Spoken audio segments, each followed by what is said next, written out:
caramel chocolate pudding. Huh? That's random. Yeah. Um, what was that chocolate? What was that pudding they used last night on Raw? That random pudding. I think it was I don't. butterscotch, whatever. I think it was It looked. butterscotch pudding. It looked like butterscotch. I'm not gonna lie. When I saw that, I was tempting for pudding. It really was. I'm not gonna lie here. I'm not gonna lie about it. But nonetheless, this is the Team Heal podcast live, episode 47, live on Google Hangouts. As always, I'm Heel Steven. I'm joined by Non Legit Wrestling and Duo Dreamer. Once again, this is What's a up? hat. This is a hat trick now, isn't it? It's a hat trick. Mm-hmm. Become accustomed now. I like it. I think we all do. But nonetheless, guys, before we begin this podcast, as always, down below in the description are links to two petitions. One of them is to get Davey Boy Smith, the British Bulldog, inducted to the WWE Hall of Fame. It's a good cause by our good friends at Team DBS all the way in the UK. I think it has about almost 3,000 plus signatures already, and I think the goal is 7,000, something in that range. I may be wrong here, but don't take my word for it. But once again, it's a good cause. I think somewhere down the line, it's gonna happen. The WWE is gonna have to put the British Bulldog in the Hall of Fame. You know, you have so many guys going in. It's getting down to that point. Who else can you put in? You know what I mean? Hell yeah. And the second petition is obviously to reinstate our good friend Andre Corbill's YouTube channel. All right, as you all know, a while back, Andre's channel got false flagged, and there's a petition going around to get his channel reinstated. I'm gonna be honest. I'm gonna be very honest. I think Andre is happy now with where he's at right now with his channel. I think he's content now, but still, maybe it's still worth the cause if you get what I mean. Also, a good friend of mine named Dave, a friend of mine named Dave on Facebook. Apparently, he's selling some wrestling merchandise like WWE action figures and stuff like that. And the word, you get the word. He's selling some stuff, and he wanted me to let everyone know that he's selling some items. I think it's for like he's doing this whole bundle for like $360-something, and you get some wrestling stuff, some Ooh. T-shirts, some action figures, a belt, and all that fun stuff. It's worth to check out. I'm gonna have a link to the video down below in the description. His YouTube channel, I believe, is called, and excuse me if I say it wrong here, but his YouTube channel is Sir Giggles. Right? Yeah, Interesting. listen. I mean, hey, listen. I've seen some random people here have random YouTube names, so I mean, hey, I'm Yeah. not really, I'm not gonna tell you what to name your channel. I'm gonna be honest. When I first started on YouTube, my first channel was, Fluffy Poppy. I'll be honest. That was my first channel. Which I never done any video. I was just a viewer, if you will. I just searched YouTube videos, Yeah. like, all right, what's popping here, whatever. That was literally me. All right, I'll be honest about it. I'm not gonna sit here and be like, oh, I'm sure all of us had some weird channel name going around back in the day. I'm sure we have. Oh yeah. Now, legit, you're awfully quiet today. No, I was just hearing you guys. I was just hearing you guys. So yeah, today, guys, my town, the Colombians have attacked in my town. If you're wondering, yes, Colombia defeated, I believe it was Japan, 4-1, and they went ape shit. I have a town in my town, right, where I live at. There's a street that's completely all Colombians, and they literally shut down the whole street to celebrate their victory today in the World Cup. They even kicked out a cop. I mean, I'm happy, That's what happened yesterday. as a South American, I'm happy about it. You know what I mean? But I mean, hey, it's the World Cup. It's an enjoyment. Now, what were you saying, bro? I didn't mean to cut you No, off. yesterday, same thing happened. Brazil and Mexico won. The main street, it's not main street, but it's one of the main streets in Bridgeport in my city. And there was a lot of police. They just closed the road, and the Brazilians and Mexicans were celebrating. I can imagine that. I mean, hey, it's soccer, bro. Soccer to me is really. This is the beauty of soccer. It brings people together, especially Yeah. the World Cup. And yes, it's every 4 years, but still, it's magical when it happens. And to me, this is literally the WrestleMania of soccer. You know what I'm saying? And yeah, but this week on this podcast, I know it's kind of random. Obviously, you don't know, this week, myself and Knowledge of Wrestling will be going to Destination X this Thursday from the Grand Ballroom at the Manhattan Center. And Friday's my birthday, so we could not do a podcast nor Friday nor Thursday, so we decided to do it today. And tomorrow I'm going down the shore, so yeah, Yep. part of my vacation. What can I say? So yeah, that's why we're doing it today. I Have a good think it was vacation, what, man. Monday, Sunday, Saturday, like 4 days after doing episode 46. Excuse me, I just belched. But this week, a lot of things to talk about. I believe a lot of things we're talking about. We're gonna start off with obviously a pay per view that happened on Sunday with Ring of Honor Wrestling, Best in the World. It was their first pay per view, I think, in a long time. I think their last pay per view was, I think it was Man Up or Respect or something like that. I think that was their first pay per view they had like a while back. I'm talking years ago. And 1 minute here. I don't really care about this shit. Sorry, Jets. And I thought, listen, for Ring of Honor, it was do or die. It was sink or swim, pretty much. Let's be honest. And I thought, for their first pay per view in a long time, in TNA country, let's be honest, Nashville, Tennessee, when you think about it, it's TNA country. And they delivered. I'm not saying it was the greatest pay per view of all time. I'm not saying this was, pay per view of the year. Even though I do put it up there, I do put it up there with WrestleMania 30. I do put it up there with World of the Worlds. I think this has to be Ring of Honor's best show of 2014. Now you can make the argument for saying, "Oh, what about World of the Worlds?" But the problem with World of the Worlds, it was a joint production with New Japan Pro Wrestling in New York. Yes, it had the bigger feel because it was New York, the Hammerstein Ballroom. But for a pure Ring of Honor show, just Ring of Honor itself, this was probably their best show of the year. All right. What do you guys thought about the pay per view as a whole and all that fun stuff? I thought the pay per view was it was pretty good. I mean, they were finally on pay per view, no more internet pay per view, and a lot of the matches were good. And I'm glad they did a good job because that's what they needed to do. So maybe more people will buy their next pay per view coming up. Duo? Yeah. If I was like a new fan and just watch this pay per view, I would probably be hooked with Ring of Honor because it was a good show, and I haven't seen a full Ring of Honor show in a while, and they really did deliver. They really did killed it out there. I believed every moment I saw in that show, except for a few moments, which I will probably be talking about like each match probably. Yeah, we But will. other than that, overall the show. Well, what happened? Yeah, we will. We'll talk about. We'll break down each match in its entirety. We'll break it Were down. you saying something? Yeah, we'll break down every match in its Yeah, entirety. We'll but break it down. yep, yes, but as a whole, I have to say, if there was a new fan that watched that, it's a good first impression for them, and also a breath of fresh air for hardcore Ring of Honor fans, in my opinion. I think honestly, this literally showed that what, because now they're doing pay per view. Now I don't know if it's that one time only thing or maybe a test. I think to my understanding, their next pay per view might end up being Final Battle or September for Death Before Dishonor. Because obviously they have like their four big pay per views. They have the WrestleMania one, the WrestleMania weekend, Supercard of Honor. They have obviously Best in the World. They have Final Battle. They have Death Before Dishonor. I think that was a Floyd of Honor. I think they're only gonna do. I think they're gonna do 5 pay-per-views a year. Like they're big shows, which I think makes sense. But nonetheless, if you watch the show, just the scene, just the scenery itself, it looked professional. It looked majorly. They had a Titantron.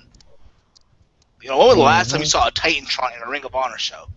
Normally, the show that myself and Walter go, we always see a TV like a 26 inch, like a 26 inch or whatever it is, LED TV, literally on top of the entrance area, and that's it. And they had like a Titantron for every wrestler when they entered the ring. They had like a video packaging. It looked very major league, and I tip my hat off to Ring of Honor for that. What I Right? liked, I just want to make a comment. What I liked about it was like every match had a video package where it showed backstory to each match, and it really helped me keep up the speed of what the heck was going on in Yeah, Ring of Honor. So I really liked that a lot. absolutely. Yeah. And now we're gonna get into every match, piece by piece. So the first match we had Mm. here, actually no, first they showed a video package. They opened the show, about the history of Ring of Honor, all the champion, the Samoa Joes, the Austin Aries, the CM Punks, Phil Brooks, the Brian Danielsons. Obviously, for those of you who don't know, it's just Daniel Bryan. And all some. This is Samoa Joe. This is Samoa Joe, and all these other guys, the Nigel Yep. McGinnises, the low keys. You kind of get the Jay Briscoe up till today, which I thought was very cool. I thought it was very unique. All right, but the first match here we had was a six-man mayhem, where the winner getting a future TV title match. You had obviously, I believe it was Caprice Coleman versus ACH versus Tadarius Thomas TD versus BJ Whitmer versus Takaki Watanabe and Tommaso Ciampa. I thought this match was a good opener to start the show off. It had that feel. I felt like every guy here did their thing. Obviously Tommaso was a killer in this match. I thought that BJ was obviously the guy giving the massive heel heat. I felt like Takaki Watanabe was just brought in, just to be there, to represent New Japan, which you did. I thought Tadarius Thomas looked a little stiff there, like he looked, like he didn't belong there almost. You know what I mean? And to me, the star obviously was the winner of this match was ACH. I think ACH is highly underrated. I think he doesn't get nearly enough credit. Like to me, I said this before on the previous podcast. I think ACH and Kyle O'Reilly are like were the two breakout stars of 2013. And I think with this win, it'll probably finally give him to a future TV title. Not what he's going to get now down the line, but they actually give him a TV title run, if you will. But I thought the match overall was a good way to open the show. Yeah, the match overall it was a good way to open the show. You had it was a specialty match. A lot of people got in their spots, and I think the right guy won because yeah, ACH he's pretty good, and I believe as well he deserves a TV title run because sooner or later Jay Lethal will probably lose it. But if he's gonna lose it, he might as well lose it to ACH. Yeah. Yeah. We didn't do a. I might be the minority here, but when I first watched this match, I kind of fell asleep. I kind of fell Oh. asleep through it because I got a little bit bored because I've seen scramble matches like this before, and to me, it's like mostly moves and hardly any storytelling and psychology. So I kind of got bored with it a little bit. But I know for like Ring of Honor fans is a good opener, but for a fan like me, and you know how I am when it comes to wrestling matches, I prefer some storytelling, not just move for move for move for move kind of thing. Yeah, I That's feel just you me on though. that. I feel you on that. I feel you. I mean, again, everyone here has an opinion. That's the beauty of this. Yeah, that's the really beauty. The one thing I'll say before also, like apparently on Twitter, there was this huge argument about if you stream a Ring of Honor pay-per-view, you're not a wrestling fan. How dare you? Like, I'm sure you guys know these guys named Doug, like Bill and Doug. I'm sure you guys heard of them, right? Bill and Doug. Mm, yeah. I'm sure you guys heard of them. Apparently they're on Yeah, Twitter saying, Bill and Doug. if you, yeah, it's okay to stream WWE, TNA, UFC pay-per-view. It's okay to do it.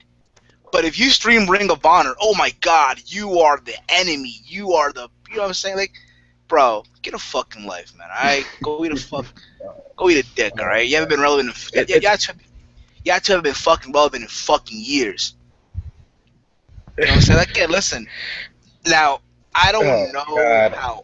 I don't know, how everyone are economically.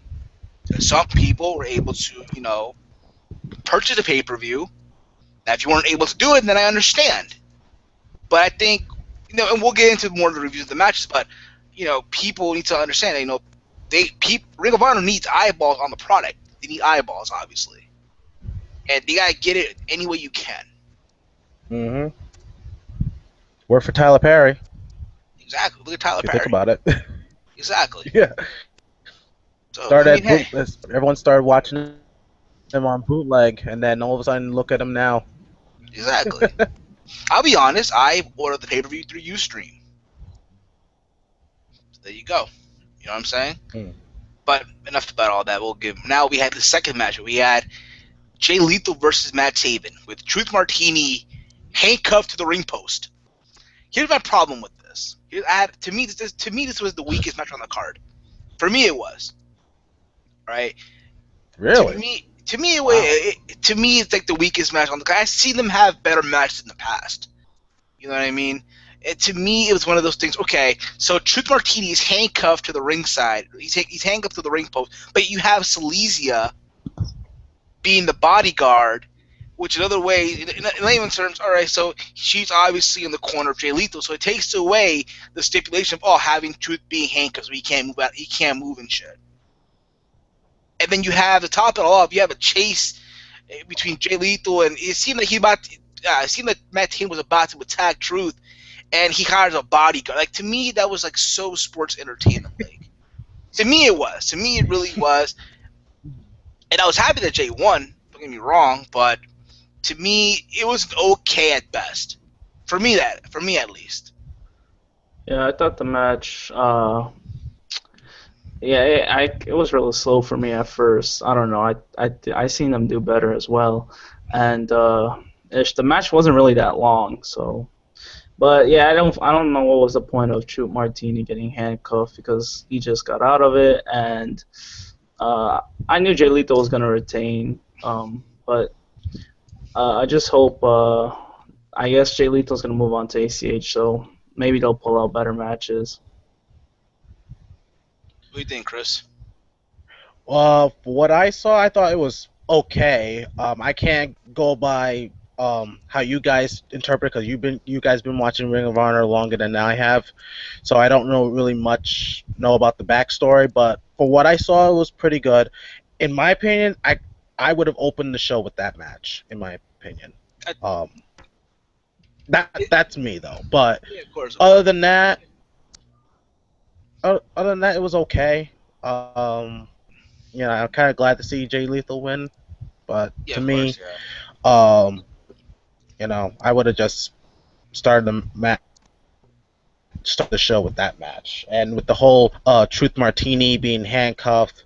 I just think of it as like, well, there's might be a reason, like storyline wise, but they didn't really get too much in depth with that, so I just see Yeah, for of what it's course. worth, pretty much. So, but other than that, Like, it was to okay. me, yeah, like, one thing I'll say as well, I mean, with this, fuck, I forgot what I was gonna say. I forgot. Damn it, I hate that. I hate when that happens. But hey, what can I say? I'm Yes. not saying the phrase. I'm not saying the phrase now. I'm not gonna say it. I'm not gonna say it this week. Uh, uh, But uh. We'll see. yeah, We'll see. it might happen. It might come off. So whatever. And then we had the submission match. We had Cedric Alexander versus Roderick Strong. I thought this was a good technical match. I felt like the match. The problem with it, they had the stipulation. I feel like it didn't need to have a stipulation. And this where my picks were wrong. This is probably the only match that I got wrong out of the whole paper. The only match that I got wrong.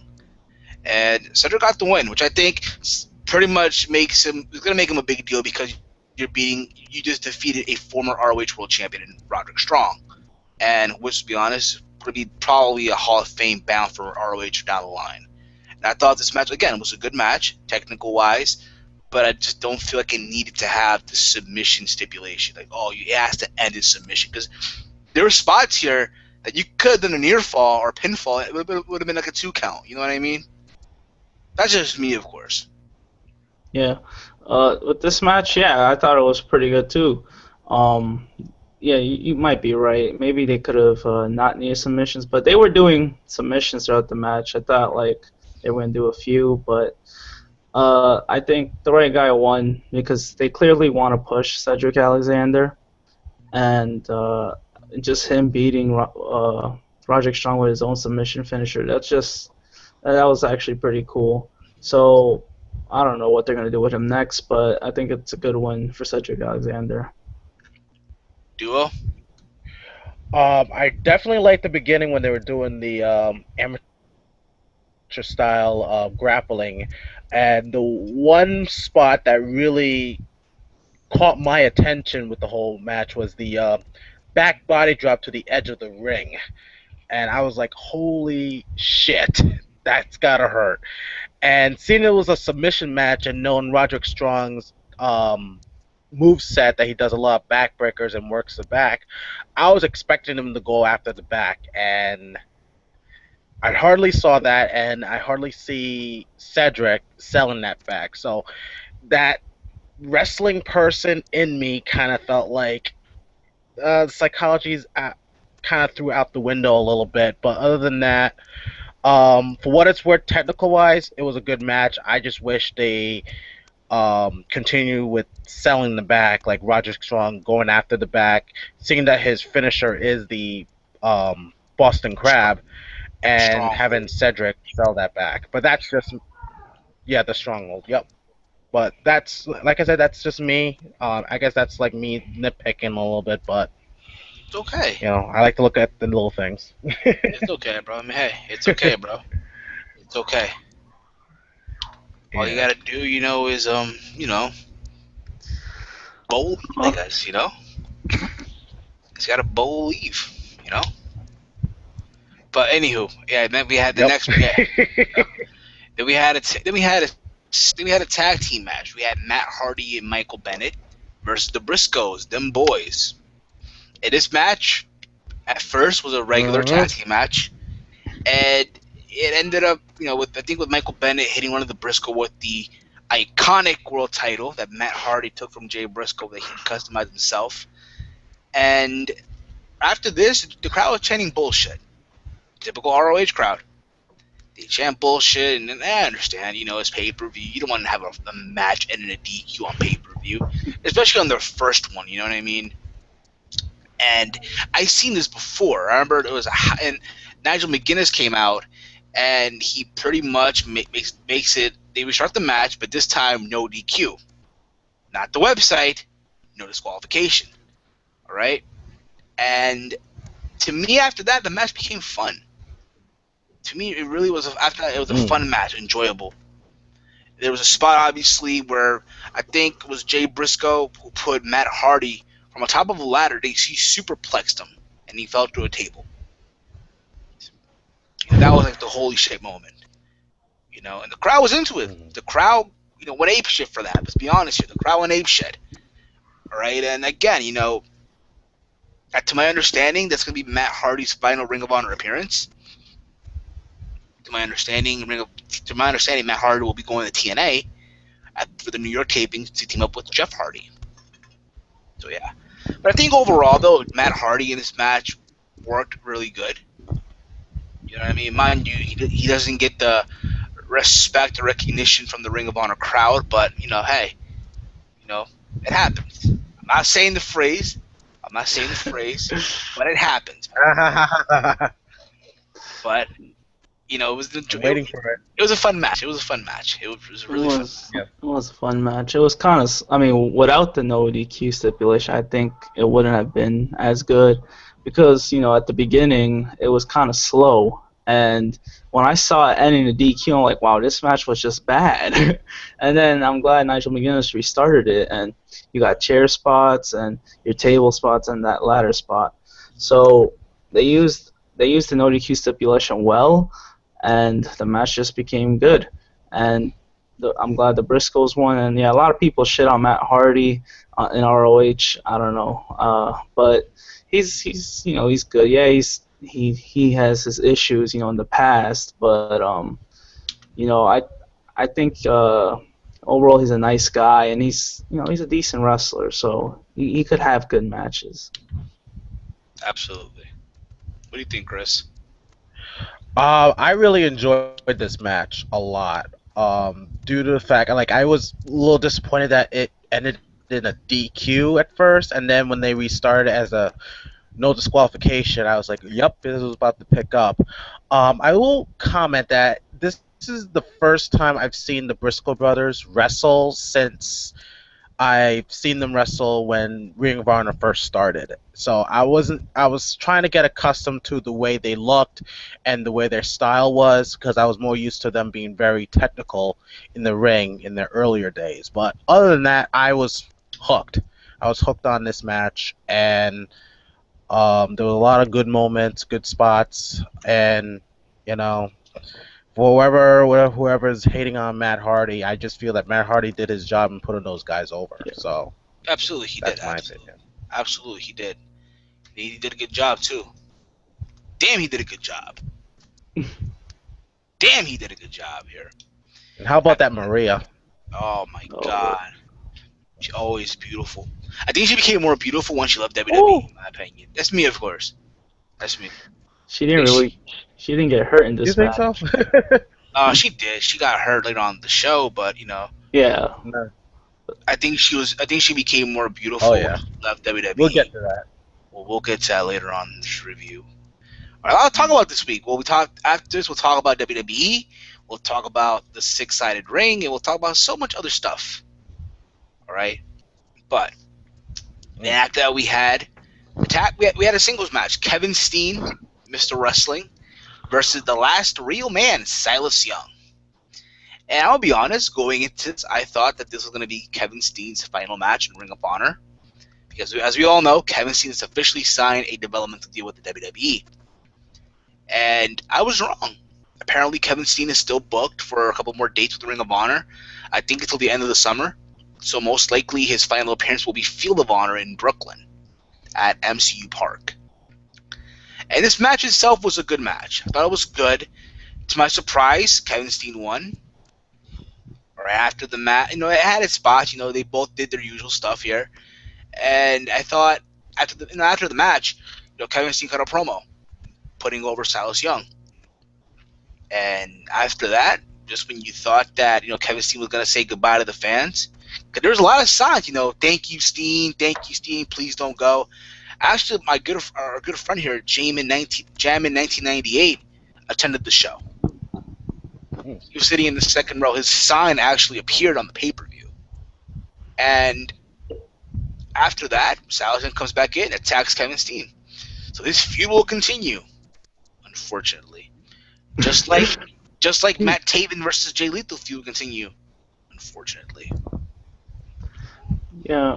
I mean, this match, I thought it was decent. I wasn't really high on this match at first, but Silas Young, he's pretty good. I didn't like, I really didn't watch a lot of Silas Young matches because remember he ditched the pre-show when we were at Worlds, but now he's kind of got Wait, that spotlight.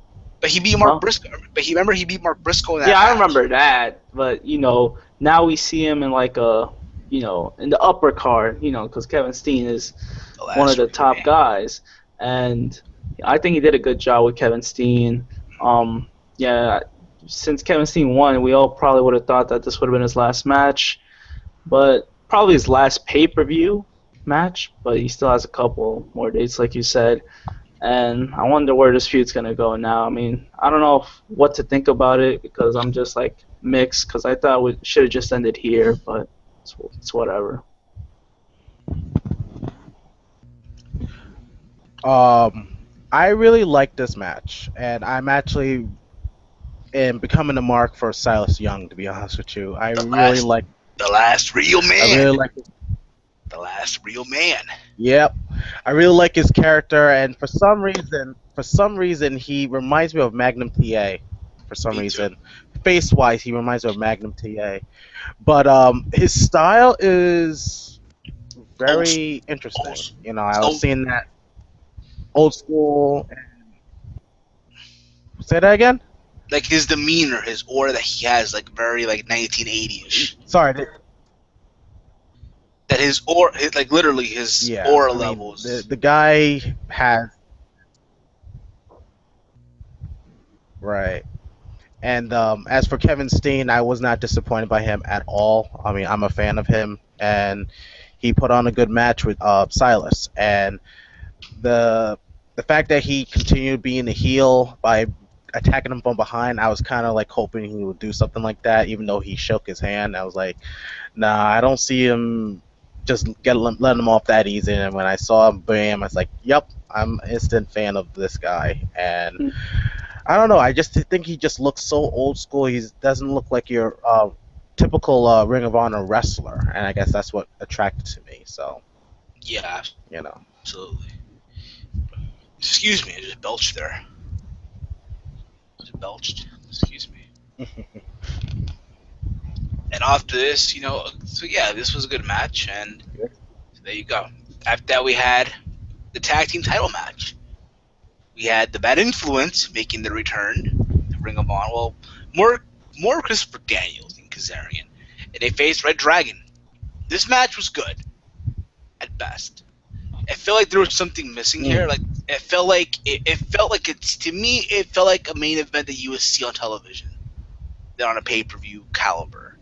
Like I'm sure, yeah, we'll see a rematch down the line. But I'll say this: Christopher Daniels, so for someone who's in his 40s, dude, move like he's in his 20s. yes, Like to oh yeah, me, just like Kurt Angle, I put him in the category of a cyborg. Mhm. Yeah.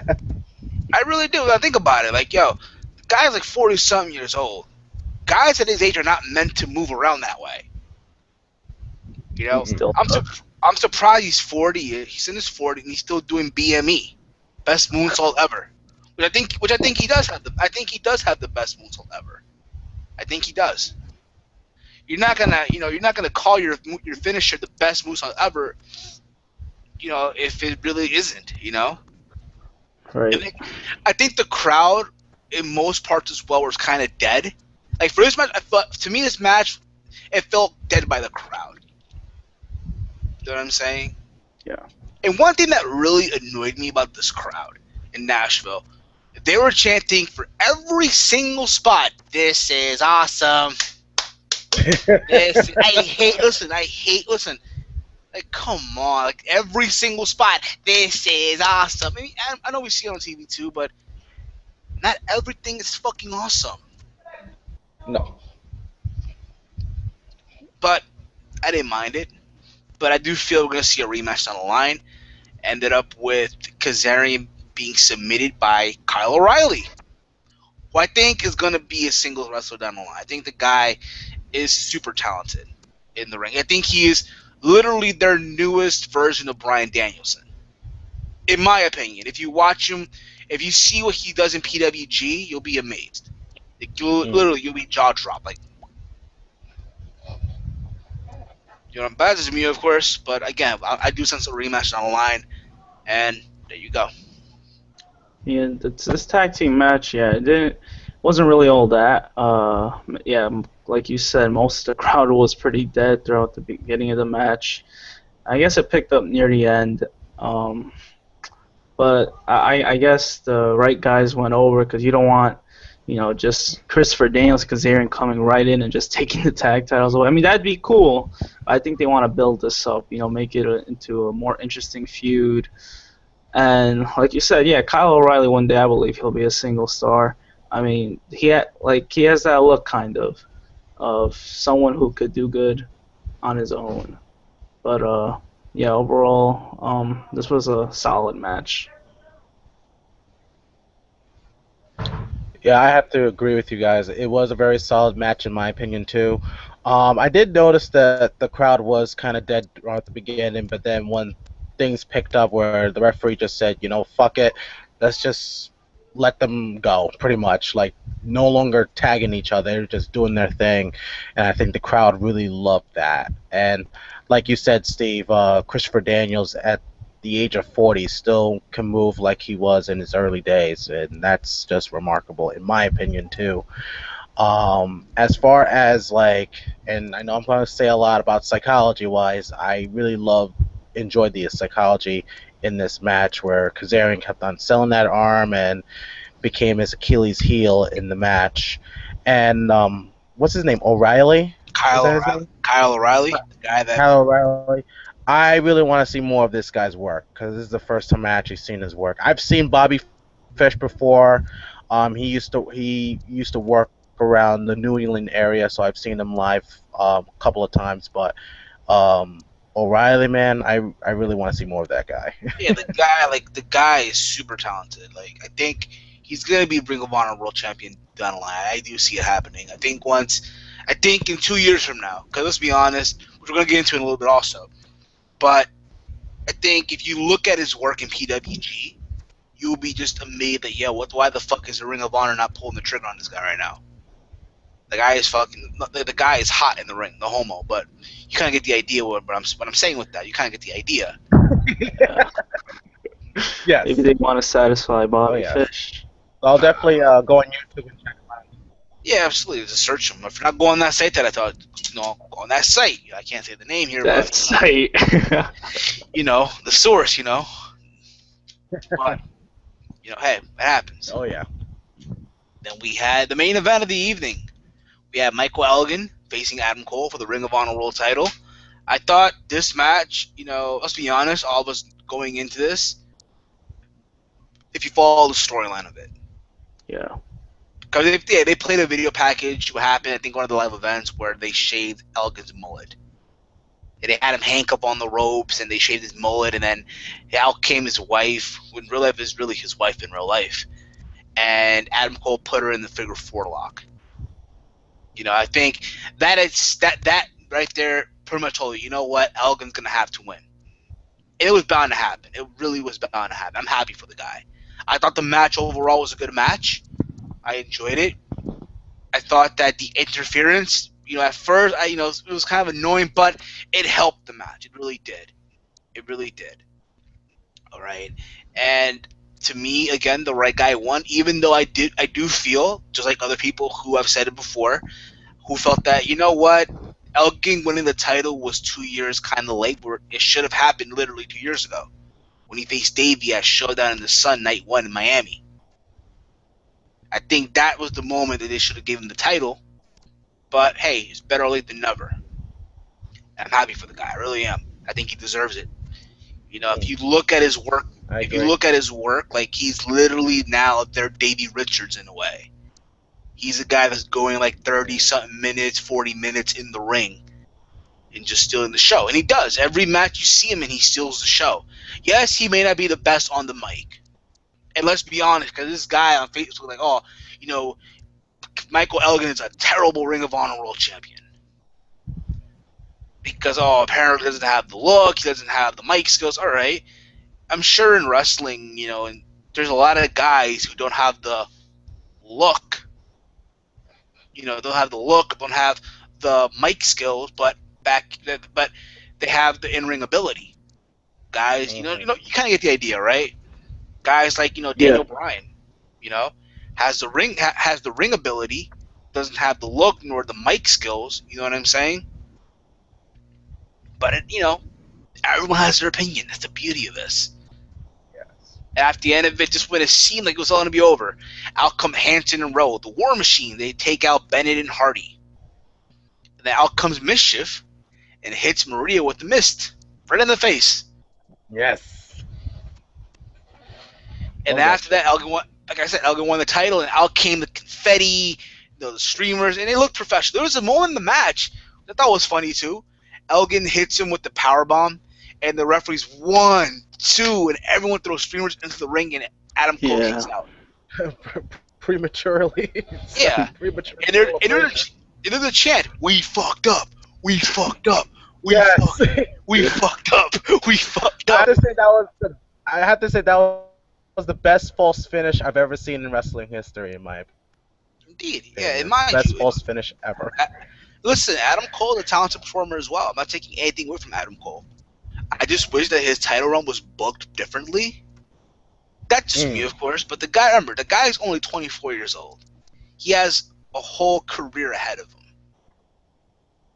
Like literally, Adam Cole, 2 years from now, he's going to be WWE bound. in 2 years from now. Just look at him. Like you can just tell in 2 years this guy is gonna be signed by WWE. I'd say so. He's young, Or and maybe the or maybe TNA, but hey, he's gonna be one of those two companies bound 2 years from now. because WWE likes those young guys. They don't want guys over Yes. 30. So, well, I think the match, it was it So was a that pretty means good I'm main out. event. Yeah, it was a pretty good main event. I'm glad Elgin won, like you said. He really deserved it, and yeah, he had a great match with Davey, and that the WrestleMania show before WrestleMania 28, and now he finally gets his moment.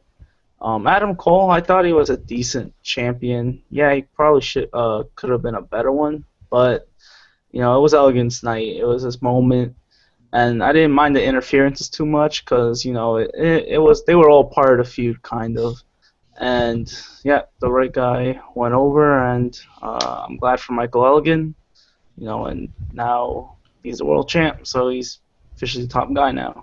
The chase is over, pretty much. The chase is over, pretty Yep. much. Duo.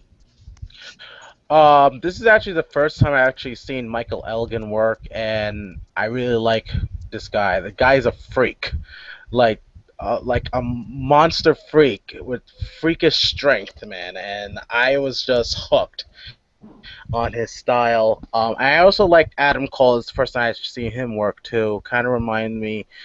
I don't know if you agree with this, but he kind of reminded me of Tyler Black in a way, like facial wise and stuff like that. But other than that, Without, his style I actually like too. without the kick Um, pads, pretty much. Without the kick Go ahead. pads. Without the kick pads, pretty much. Yeah, but like I said, that I thought that the when he did his finisher, the two power bombs on one in the corner and then in the middle of the ring, and then everyone thought he won the match and is premature. I thought that was like, in my opinion, the best false finish of all time, and everyone was like, that should have been it. That should have been it. I liked the interference too. I thought it was needed to make that title important, in my opinion, and to make this match mean something when those guys came out and tried to stop it, and the War Machines, which I have no clue who they are, so I'll probably know in the near future when I watch more Ring of Honor.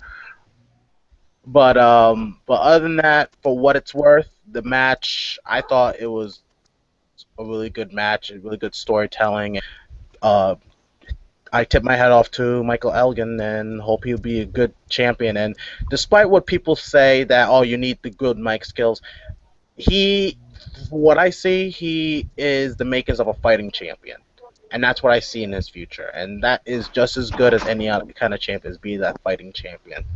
I think what's gonna happen down the line with with Michael Elgin is that he's gonna be like a Samoa Joe from Ring of Honor, just beat the fuck out of you, whether you love him or hate him, pretty much. And Walter Mike is muted. I don't know why he's muted. Mm. Let me unmute him. I'll mute him. Walter, you're muted. Oh, he's probably doing something. Okay. But overall, listen, like I thought overall the pay per view was a good pay per view.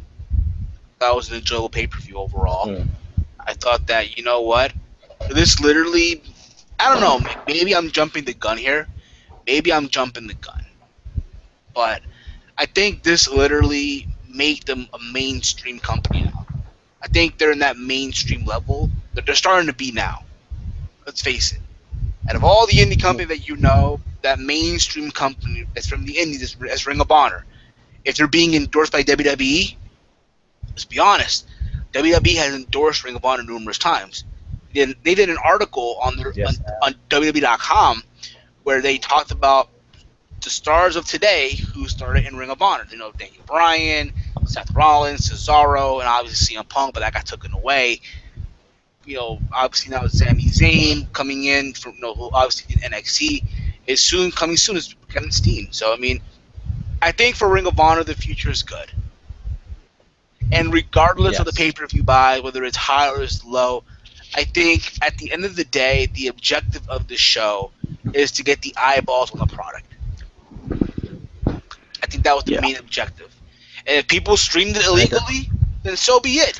As long as you get eyeballs on the product and you have people talking about you, then good for you. You know what I mean? Now let me Yeah. ask you all a question. It's just a sincere question here. Sincere. Be honest here. You know, hand on your heart. All right. Do you think this pay-per-view was better than Slammiversary? Yeah. I can't tell you because I haven't seen Slammiversary. I enjoyed it a lot more because with Slammiversary, yeah, it was decent. They could have cut less of the promo time, could have gave some matches more time. It's the only problem really, but that's why I liked Best in the World a little better. Yeah, Best I in the World had some, one or two promos, but more wrestling. I thought both pay-per-views were good, but obviously, if you want to see more of the wrestling perspective, then Ring of Honor is your pick. But if you want the entertainment as well, then you go with Slammiversary. But at the end of the day, to me, both shows were good, Yeah. and both companies needed their own pay-per-view. Like Yep. TNA needed the success of Slammiversary, and Ring of Honor needed the success of Best in the World. At the end of the day, Chris, are you there? I I think think this thing froze. I think it did too. They can do it in that pose, like, yeah, bruh. Yeah, yo, bruh. So, Walter, the big shock today, the biggest announcement that happened in the NBA, LeBron James officially a free agent, or he took an opt. It's He pretty much the opted same. out. Pretty much the same shit, right? It's pretty much the same shit. Yeah, he's gonna be a free agent. And everyone went crazy, like all these memes. Oh, yo, if he's opting, then we opting with him. Yo, we're leaving too and shit. All these fake. It's an end of an era. I'll say this: it's an end of an era in the NBA. Like you'll never see that again. You won't. Not for a long time. What, the Listen, big three? yeah, the big three, whatever. You won't see that again. It could, if they take pay cuts, which I don't think they will. Look, listen to me. Listen, I don't hate LeBron James. I think the guy's a great talent. You know, but people put him on this pedestal, like they think he's Michael Jordan when he's not Michael Jordan. Obviously, to me, he's not King James. To me, he's still LeBron James. Like Michael Jordan won 6 rings, right? Yeah. You just won 2 rings, right? You still have fucking. Once you surpass 6 rings, then you can be called King James. Yeah, and he can't be flip-flopping around teams because, yeah, he probably doesn't have enough help, but come on, the Heat was a great chance. You won 2 rings. You can't make that excuse, oh, I need to go somewhere else. I barely get help. What he should have done was, hopefully, maybe he opted out just to get less money from the Heat, but I don't think that would be the case. Maybe LeBron wants to go to, I don't know, there's a lot of spots he can go to now. He's the hottest free agent next to Carmelo Anthony, who also opted out. So they might team up together. You never know. Okay, I just spoke to Chris. Chris said he lost connection. He'll be back soon. He'll be back soon. So yeah, I mean, honestly, listen, with LeBron James, I think again, he's a great athlete, all you want, but the dude's not fucking Michael Jordan. ESPN thinks he is, but Like with Carmelo, I could really care. To me, Allen Houston was a better player than Carmelo Anthony. To me, Allen Houston, Latrell Sprewell were both better in their primes, of course. In their primes, were better than Carmelo. Remember, those 2 guys took the Knicks to the championship yes. back in '99 or 2000, Well, one of those 2 years it was. But you kind of get the idea, though.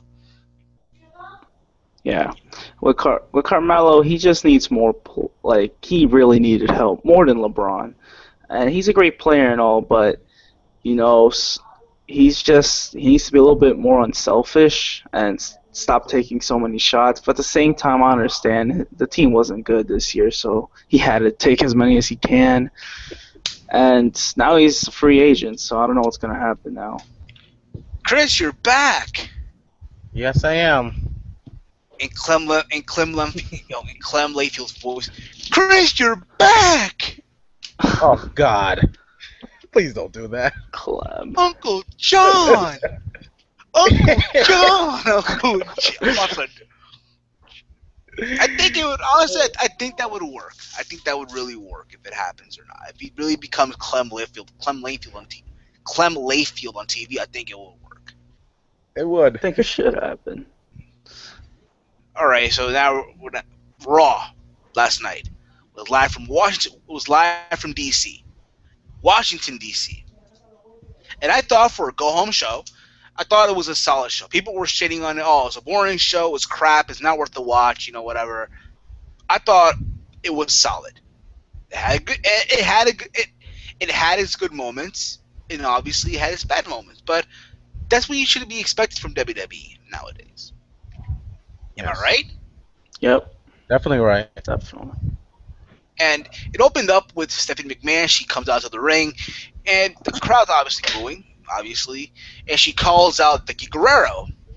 And she said, "Oh, Vicky, all you had was one job, but not to put Roman Reigns in the Battle Royal, and you couldn't even do that." And mind, she just like giving it to Vicky, like just verbally, and she delivers the low blow by saying, "You know what? The reason why you're still here because of Eddie Guerrero. You're living off Eddie's legacy." Well, no, It's she didn't. And to me, that was just a burn. Like, oh my god. And I mean, listen, people were saying, "Oh, it's fucked up." You're profiting off Eddie Guerrero's death. It's heel heat, people. It's heel heat. You need to have heel heat. I mean, do I agree with it? No, but obviously, come on, it's heel heat. And the crowd popped for Eddie Guerrero's name, Eddie, Eddie, Eddie. You know. And then she said, "You know what? You have two options." She made her beg. She made Vicky beg. She made Vicky get down on her knees, and she was begging. And then she's like, "You know what? Here's what we're gonna do. Two options. Either A, I can fire you, or you can still be the general manager of SmackDown, but you have to wrestle a match." Vicky's like, "I'm not a wrestler. Who am I gonna wrestle, Mrs. Stephanie? Who am I like?" She's like, "Oh, you're gonna wrestle me." And then right there, Vicky kind of grew some balls, if you will. Remember this. Stephanie, the only family respected after McMahon is Guerrero. And one thing A taught me was to lie, cheat, and steal. And I marked out for that moment. I marked out. I'm gonna be honest. I marked out. I really did. Lie, cheat, steal. I've done it before. School, cheated on tests, lied to chicks, and whatever. You know what I'm saying? I've done it before. Why not? I'm a Guerrero, am I? My last name is Guerrero. Come on. I was waiting for you to say that. I was waiting for you to say that. Oh my god. Algebra 1 classes. I came out with a I test. was waiting for you to. Fucking algebra 1. I thought it was difficult as fuck. I ended up getting like 90 and shit. Again, if you're not cheating, you're not trying. And Hold up. oh. Well, we'll continue. We'll continue on. So yeah, Vicky grew some ball. I was expecting her to say "Viva la Raza." I was expecting that. I really was. You know what I'm saying? And then she shouted, "Excuse me!"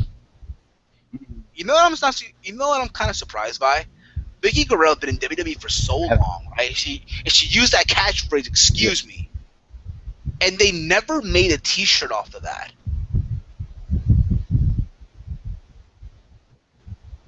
Ay ay ay. When They never made First a the T-shirt. business mask, now the excuse me, and that was like a really good catchphrase. What was the first one? Oh my god, they could have made a lot of money off of that. Excuse me. It's copyright. Huh? Copyright. Excuse me. Make No, a I T-shirt. said first a business mask. Yeah, this is Why math. not? Exactly. It's amazing. Knowledge of wrestling. We were saying, it's amazing how Vicky Guerrero been in WWE for so long, right? And she always used that catchphrase, "Excuse me," but they never made a T-shirt off of that. Right? Oh, wow. You're right. They could have I made a don't know. T-shirt off. Excuse Yep. me. Rise. Could have Like, made what the fuck? sales. But overall, listen, it was probably Vicky Guerrero's best segment in all of WWE. But at the Probably. same time, it was Stephanie's worst. Like, it made her a classless bitch. Which again was heel heat. It obviously was heel heat at the end of the day. What do you guys think about it? No DS. Yo, they lost everything, man. Hold up. All right, Chris, what you thought of it, Chris? For what Chris, I I can't saw hear on you. YouTube, I thought it was a good segment for Vicky Guerrero. I think you still there? Yeah, I can. I hear Can you. you I hear me hear you. I now? hear you, money. Yes, Okay. So what I thought was the when I saw it on YouTube, I thought it was a really good segment, and it was the first time people actually popped for her when she said "excuse me," and I thought that was awesome. And like you said, they should have made T-shirts for her, and sell like hotcakes. But for what I saw, it was pretty good. I actually dig it. absolutely. I thought it was really good. I really did. And then we had the first match of the night.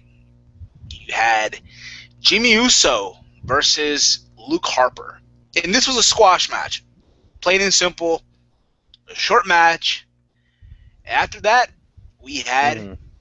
what's better than one Uso wrestling? Another Uso wrestling. We had Jay Uso wrestling Mhm. Eric Rowan. And this was another short match where this time Jay Uso got the win. And this balances everything. It balances who won the first and who won the second, giving them momentum into their tag team title match at Money in the Bank.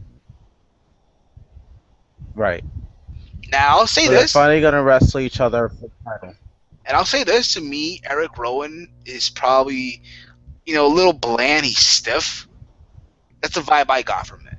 You know what I mean? But, you know, Mm. what do you expect? At the end of it, there was a brawl between both, Harper and Rowan and the Usos. Ended up with both Harper and Rowan in the ring holding the tag titles. And Michael Cole said, "Oh, it could be Sunday where they win the gold."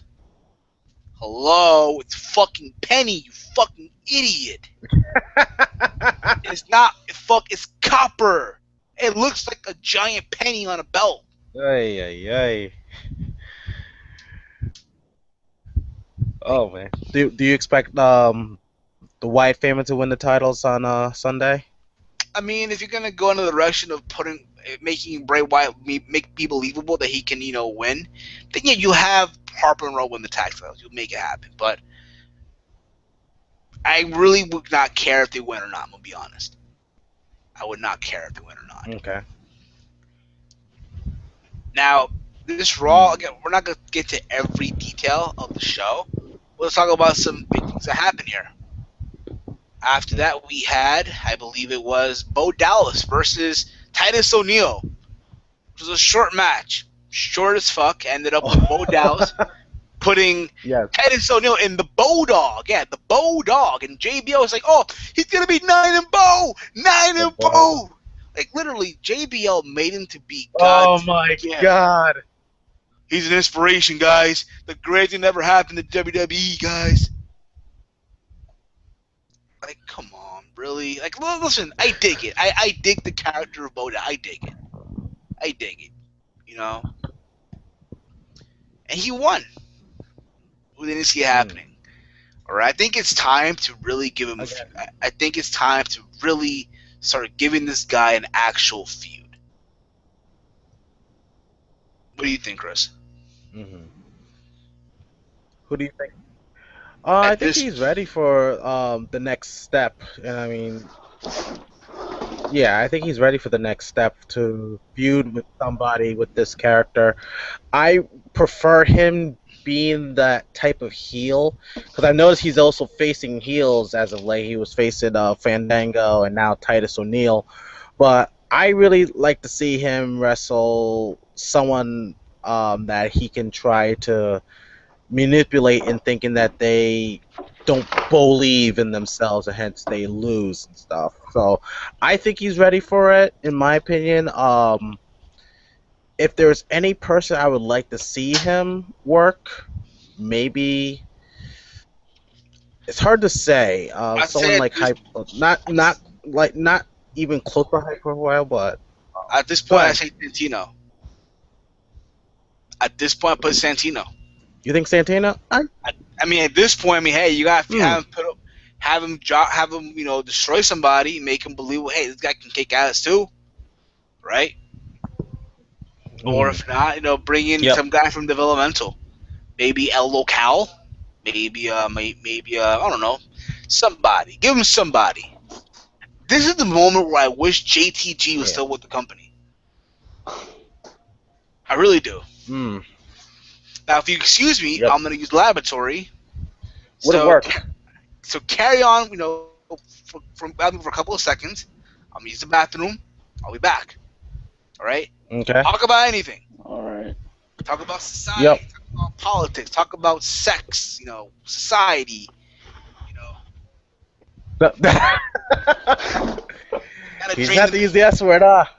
I gotta drain the main vein. You gotta You do drain it. that. What were you guys even talking about? You do that. Yeah. But what do you think about Oh, Bo Dallas. Bo Dallas. I like him now. I'm yeah. starting to believe a little bit. I don't know if he's a face or a heel, but probably a tweener. But yeah, hopefully they find a good feud for him because I it'll make. was more yeah, definitely. But I was like more I would have thought he would be more a heel. Like when he first started, he was wrestling faces and stuff, and it made sense to him being a heel. And then all of a sudden, you see him wrestling Fandango, which I thought it was kind of cute when he said that there's always plenty of fish in the sea. You will catch the right one if you believe. And I thought, okay, he's growing on me now. And then now him fighting Titus O'Neil was kind of it's still kind of weird to know where his place is, but nowadays with WWE, there's no such thing as heel of faces, according to them. But I don't know. I mean, I see possibilities for him in my opinion. So I think he could if they put him with Gosh. the right guy, he'll have a good feud. And then maybe he'll get a future like IC yeah. title shot or something. Yes, yeah, I see him with a second tier title run with either the IC or the United States title in the future. And then also looking forward to the time where he actually wins the title and knowing exactly what he's gonna do. He's pretty much gonna pull a Kurt Angle and start crying when he first wins the WWE World Heavyweight Championship. That's what I see he's Yeah. gonna do. His reaction that he believes and he starts crying. I'm back, You guys. I'm know. back. What did I miss? Yeah. All right. I'm back, guys. We're just talking about Bo Dallas. Oh yeah, I mean, again, I think if you give him someone to face a feud, I think it's time already. I mean, so yeah, I still believe though Hmm. that they should give him a submission finisher. Call it the bow hold. Bold. The Yes. bow hold. Yeah. The Bo It could be what? Bo. yeah the bow hold. It can be a sleep. I mean, Oh listen, gosh. it can be a sleeper hold. Make it something, The Bo hold. or a single Boston crab. Give him that. Yes. Not mind it. WWE can still do it right now. It's not too late. You know, anything is better than the bow dog. The Okay. The Bow cobra, crab. bulldog. the cobra is more vicious than the bow dog, in my opinion. The cobra is more vicious than. Ouch. Hey, it's the truth. I mean, hey, it's the truth. But hey, it's WWE once again. Now, what if Bo Dallas does the Cobra? He'll probably call it the Bobra or something. I don't know, man. I don't know. You're not gonna be on the podcast with me. Get out of here. The Bobra. I know.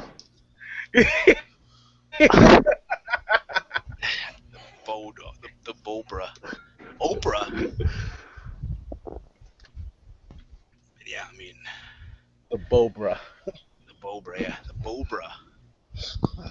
calling the Bodog a Bomo. Yeah. Apparently, JBL called his promo a Bomo. He did a Bomo on the mic. And then we had Bomo. the Bomo. Yeah, the Bomo. Really? A Bomo. After that, all right, all serious aside, after that, we had the next match. Bomo. Yeah, no Bomo, bro. Hey, bro, listen, no Bomo, no Bomo, no Bomo. That we had after we had a Divas match. We had Alicia Fox versus Naomi, and you had Paige on commentary. Okay, you bring in a chick from NXT. The only words you ever had her say was "Congratulations, AJ, on your long title run," and you put this chick on commentary. That's our mic time And commentary. to put the icing on this, what better way? Why not have Paige, but also have Cameron of the Funkadactyls on the commentary team as well? And you have Ratchet. Cameron and Paige arguing back and forth, back and forth. Yes, the Ratchet of the Funkadactyls, or the Ratchet girl of the WWE. But they're arguing back and forth. Oh, bye. And the only thing Paige was saying this whole time was actually, I beat you. Come on. And you have a Divas match, Alicia Fox and Naomi in the ring, and let's be honest, it was okay, but it was being overshadowed by the commentary. Yeah, And to put the icing, I agree. and to put the icing on the cake, the icing on this whole thing, what makes it even better? At the end of the match, Paige gets up and you have Jerry fucking Lawler staring at her ass. Oh my god. Jerry Lawler's 40 something years old, bro. Or in his 60s now. Who the fuck knows? Jerry Lawler is 40 years older than her. Yeah, exactly, bro. You're older than your fucking father or grandfather. You fucking pedophile freak. And listen, I don't hate Jerry, but come on, bro. You're a professional. Isn't his girlfriend like around that age? Oh yeah, god damn! I can just imagine, yo. I can just imagine like her dating him and his girlfriend. His girlfriend wants to go out to the club and shit. He wants to go to sleep. Like, come on. These type of relationships never work out. You ever watched the movie Big Daddy? I'm sure you all seen it, right? The movie Big Daddy. Yeah. Adam Sandler. The scene where he brings a little. Adam Sandler, yeah. The scene where they go to Vanessa's apartment so Sonny can introduce Julian to Vanessa. He's our son. I adopted him. And there's an old guy in the bathroom who's like, oh, I thought you were sleeping with my girl. The old man's like, I am. At the end of it, babe, you're gonna miss when you have that loose, silky body, loose skin, old balls. That's what I thought of when I saw. That's what I thought of. Literally, that's the scene in the movie. Old balls, gross. That's what I literally thought of. I don't hate Jerry, but come on. Don't be the white R. Kelly. Oh, come on now. Don't be the white R. Really? Jerry Lawler. He loves British girls. The white R. Kelly. White R. Kelly. Oh my god. But at least R. Kelly has vocal talent, though. Come on. True. I believe. But if you were in Jerry Lawler's shoes, would you stare at that ass? Number one, I would, but I know, hey, I'm being watched on national television, so what the fuck, I can't. Maybe in the back, maybe. Not on camera. Hell no.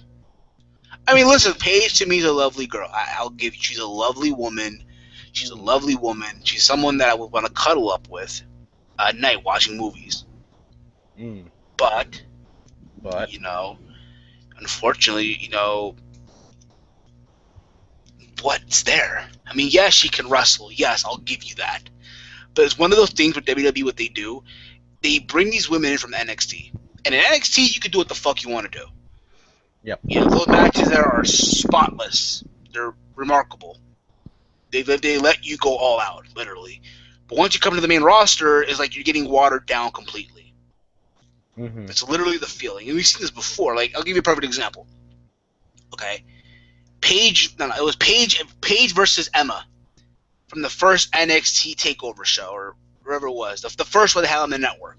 That live show. Arrival. Oh, yeah, NXT Arrival. There you go. NXT Arrival, they had it. And they literally tore the house down. Let's be honest. Would you ever see any of these divas like Alicia Fox, like a Naomi, like a like Rosa Mendez, or one of the Bella twins, which are good friends at BWR, like to call the Bella Twats? Would you see any of these divas having any of the matches that you would see on NXT, or No.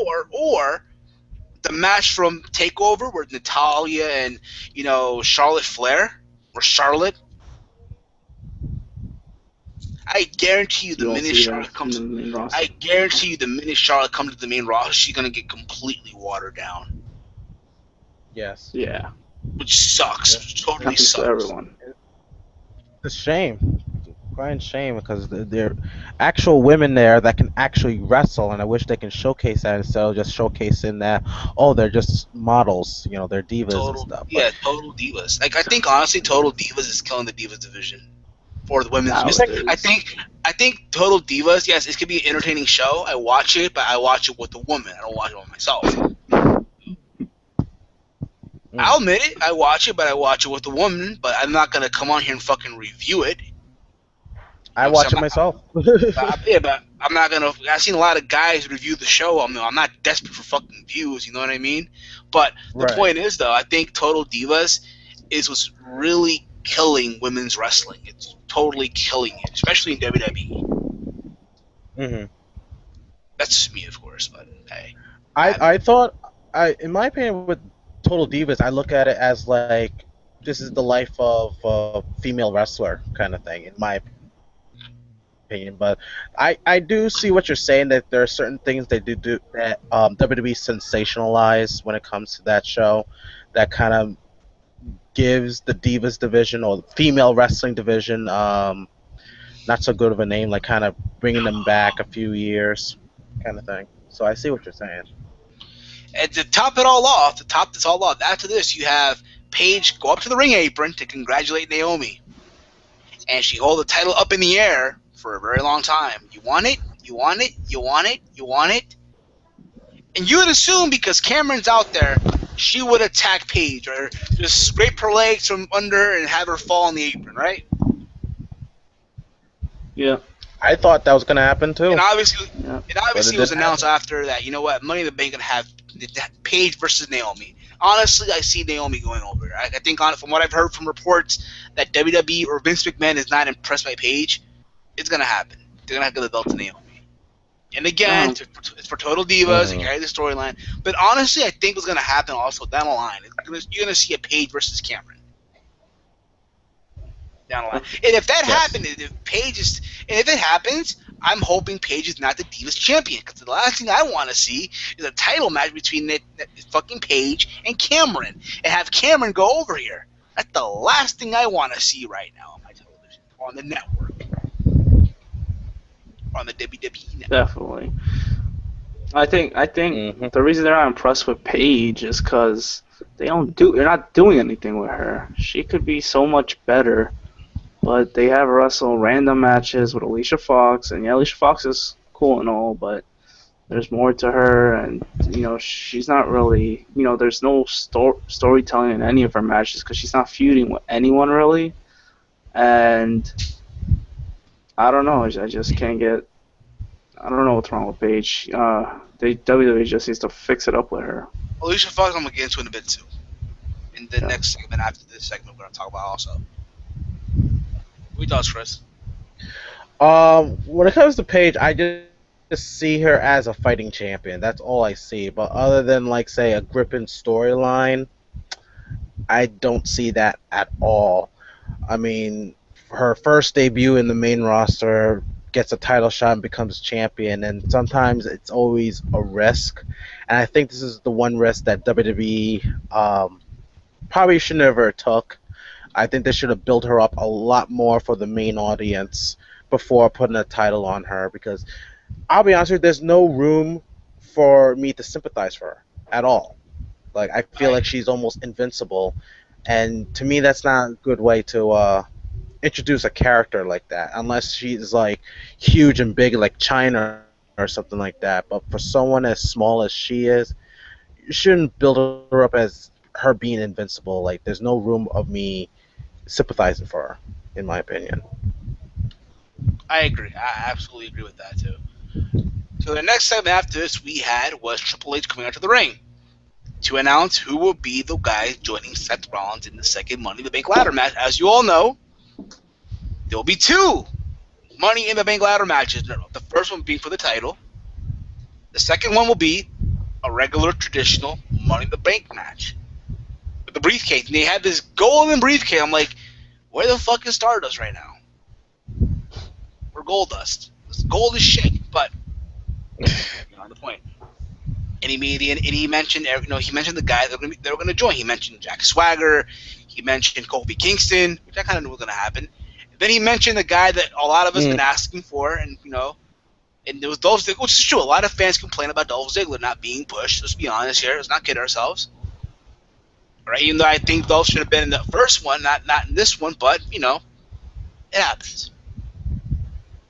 And then they announced also Bad News Barrett. They announced Rob Van Dam, and they announced, I believe I'm missing somebody here. Well, we have Ambrose. I'm botching it. What was that later? Well, that was later, but okay. They had Seth Rollins. They had Bad News Barrett. They had Rob Van Dam. They had Jack Swagger, Kofi Kingston, Dolph Ziggler. Yeah. And then out comes, and then Triple H said, "Oh no, but you know what? I have faith in some guy that's gonna win. He's Rob Van." He's laughing about it. So he's laughing. You crazy? The guy who I think is the future of the WWE. So Orton is the face of the WWE. Seth Rollins is the future of the WWE. And out Makes comes sense. Seth Rollins in his new wrestling gear, looking like a Power Ranger. Mastodon. Yeah, exactly. Which I don't mind. I think it's there, right? And Mike's like, you know what? I created the Shield. I'll destroy the Shield. And I'm gonna solidify myself when I climb the ladder and retrieve the briefcase. And then out comes Rob Van Dam, and Rob Van Dam has a joke with Seth, and Seth was like, you know what, Rob? I do take you serious. I was taking you more serious if this was 2005. And then Rob was like, you know what? You're funny. You know what? Back in 2005, you were probably staying up late to see me wrestle because you wanted to tell mom and dad you wanted to be a fucking wrestler. That was funny.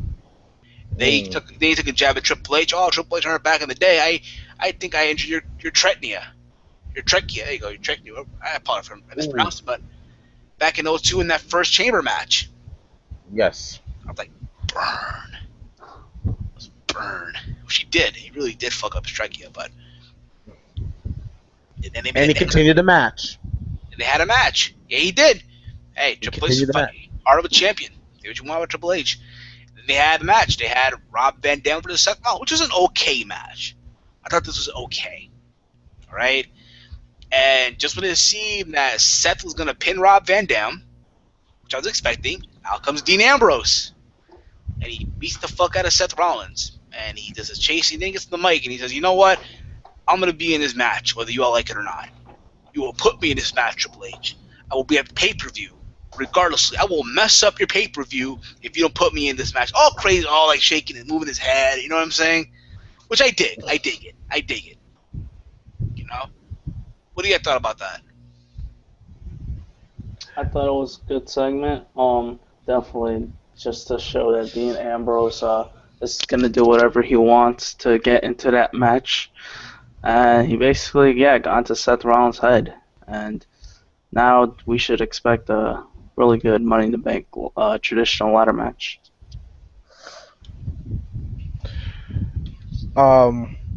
First off, I would say I sort of don't agree with having two Money in the Bank ladder matches, in my opinion. I always believe in less is more, but it is what it is. I can't complain about it. WWE's going to do whatever they want. But as far as the Money in the Bank for the contract, I think it's booked solid. I think it's a good team of rosters that's going to be in there. And we all know who's going to be doing the moment of the night or the spot of the night in that day, and that's going to be Kofi Kingston. We all know that's going to happen. As for who I think should win the Money in the Bank, I'm betting on either Seth Rollins or Dean Ambrose, in my opinion. Either of those two. But we don't know for sure, but that's how I feel about it. But other than that, I like the build-up. I like the setup for the match. especially how Dean Ambrose got into it, and I like the fallback promo he did on response to being part of it because he pretty much said that I was going to be there anyway and cause havoc, but might as well do it, and thanking Seth Rollins and Triple H for it. So I dig it. Yeah, I agree. I agree with that 100%. I do. And after that is a backstage segment where Triple H confirmed, all right, Seth, I'll put him in the match, but if it blows up in your face, it's on you. Yeah, then we had an Intercontinental title match, which I thought stole the show. Dean Amp, Seth Rollins, fuck. Dolph Ziggler versus Bad News Barrett. Again, I thought this match stole the show. This match probably had to be one of the best IC title matches I've seen this year. This pretty much it represented what the IC title match should be. It should be the workhorse title. It should be. It should not be defended once a month or on a pre-show or on a main event or on a superstar. It should be the workhorse title. I'm not saying it should be defended every week now, but it should be treated like a big deal. It should be. And there are moments in this match where it seemed that Dolph Ziggler was going to win. But obviously, Bad News Barrett won, which I was not surprised. But once again, I felt the real winners were us, the fans. Hmm. What do you guys think? This was a good match. Easily the match of the night. With Dolph Ziggler, yeah, there was some moments that we all thought he was gonna win. I'm like, wow. But they usually do that. And Bad News Bear, well, he was basically the right winner because you don't want to just let him lose the title like he's only had it for like 2 months, I think. And I think the right guy went over. And Dolph Ziggler, he does, he's better than the IC title, but WWE, just doesn't know what to do with him. So they just have him in these good matches, I guess. I guess it works out. He gets TV time, but well, we'll see how they'll perform on Sunday. I agree. I absolutely agree. What do you think, Chris? I actually didn't see this match, so I can't really put my input on it. But I do agree that for what you said, it was a good match, and that's how they should be pushing the IC title. I definitely do agree with that. They need to actually put more importance to that belt as being the workhorse. Since now that we don't have the World Heavyweight Championship anymore, that title should be the new workhorse belt, in my opinion. Of course. And after that, we had Kofi Kingston versus Jack Swagger. And what do you know? Jack Swagger wins via Patriot Lock. And let's be honest, we've seen this so many times. Like, you knew Kofi was going to tap out. Let's be honest here. And like Chris said earlier, you know what? Oh, like you said, Kofi Kingston going to be the guy to be the highlight of the Money in the Bank ladder. He's going to be the spotlight. He's going to do his creative thing, but he's not going to win. Same thing for Jack Swagger. Mhm. Yep, Jack Swagger's just there because he was a former Money in the Bank winner, Exactly. and Kofi's there for the spots. Pretty much. Yeah, we all know they're not gonna win. Yep. We all do. We all do. I mean, Kofi has been in how many Money in the Bank ladder matches? Stole the match, but never won a single one of them. Like Shelton It's Benjamin. kind of sad. I mean, it's yeah, definitely. It's pretty much like Shelton Benjamin. I mean, he every single Money in the Bank ladder match he's been in, he stole the show. He stole that show and never won one. And that's kind of a travesty. And I would say the same thing about John Morrison too, that he did some highlights himself, but Well, never John won. Morrison could have won one, but apparently, according to Vince McMahon, he was a pussy. Melina was fucking Batista, fucking who was the guy from the Menagerie, Doc or Nux, Nux. Apparently, she also was getting on with Hornswoggle. So Mike yeah, Knox, I remember. so yeah, that kind of gives you Melina. Melina's been around the block, with Batista, Nux and Hornswoggle. Once. Now that's a new one on me. Yeah, Yeah, I know. We also had. Did we have Adam Rose last Monday on Raw? Did we have Adam Rose? See, we did, right? Don't know. I don't remember. I don't think he's on. I heard Vince isn't even high on him, which kind of sucks. Oh yeah. By the way, I forgot this. We had a video package of Rusev, Buglia, Rusev, Mashkara, That too. I love that guy. and No Lana. homo. And Lana. And Lana.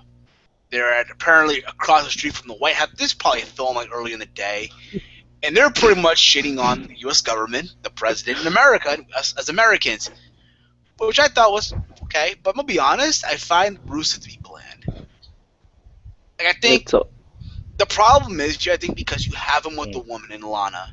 And it's like she is overshadowing Rusev. I yeah, think she's getting Rusev more over than Rusev. She's the main star, of the two. basically. Like, Too. yeah, absolutely. What do you think, Chris? I have a thing with the silent heels. I wish there had more of those nowadays, in my opinion. And I don't want him to talk as much because, like I said, it adds mystery to the gimmick. It adds mystery to the character. So I'm actually happy he has a mouthpiece in Lana. But I do see what you guys are talking about. She's kind of pretty much taking the spotlight. Always talking about Vladimir Putin and talking about how America sucks and whatnot. And I think that's what overshadows him. But other than that, when she does her role during his match, I have no problems. I'm gonna say this: every time now I lay pipe to a woman, I'll be like, "Yo, Steven, Muska, Mashkara." While saying that, yo, Steven, Bublia, Steven, Mashkara, Crush. Say, nah, I'm not doing that. But Crush. Crush. Crush. Yeah.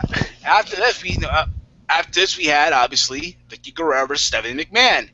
Vicky comes out to the Eddie Guerrero theme song. We lie, we cheat, we steal. I'll be honest, when I heard that theme song, at first I was like, but, you know, I get it. Eddie Guerrero, you're honoring Eddie. You're a Guerrero. We lie, we cheat, we steal. So, she comes out to the ring. I was expecting her to do this, or come out with the lowrider, you know what I mean? What? You imagine her come out with a lowrider? Just imagine that. She's in the ring, and out comes Stephanie in her pink dress. Mm. Fitted, girl got a body. I'll say that. And she's like, "Oh, Vicky, we're not gonna wrestle there. We're gonna wrestle over here." And she showed a pool, which was supposed to be mud, but it was more like butterscotch pudding, caramel. And she's like, "Oh," and then she brings out Alicia Fox. She brings out Rosa Mendez, Rosa, and they bring out also Layla to get Vicky Guerrero to the ring. And I find funny about this, like years ago, when Layla and Michelle McCool, part of the, what was it, the fucking Lay Cool. Lay Cool. Yeah. Wasn't Vicky Guerrero like their BFF also and shit? And like, yo, what the hell? It's amazing how time's really flown. You know what I mean? Yes. Yeah. So that to me is like, why is she even there? Like, but weren't they part of Lay Cool? Weren't they like Biffles or BFFs? Like, come on, And they try to drag her into this pool, and in some miracle, in some weird shape or form, Vicky Guerrero gets them all three into the pool. Yep. And you see Vicky doing the yes, yes, yes, and Stephanie McMahon kicks her from behind. Like the sloppiest kick you'll ever see. This is like the most sloppiest kick you'll ever see. And in goes Vicky into the pool. And Stephanie starts singing, the goodbye song, the na na na na, hey hey. But she'll put some vocals into that. You know what I mean? She'll put some vocals, she'll put some wording into it. And then Vicky's like all mad, like, and she grabs Stephanie. And she throws her into the pool of mud or caramel or butterscotch, whatever you want to call it. Ew. And the crowd just went apeshit. The crowd went apeshit for it. And then you see Vicky on on the entrance ramp. They're playing the Eddie theme, and she doing the shimmy. I'm gonna be honest. When that happened, I'm gonna be real. I'm not ashamed to admit this. I busted a tear. I busted tears when I saw that. Like who? Oh. Come on, think about it, yo. When you think of the shimmy, the theme song is Eddie Guerrero. Yeah. Yeah.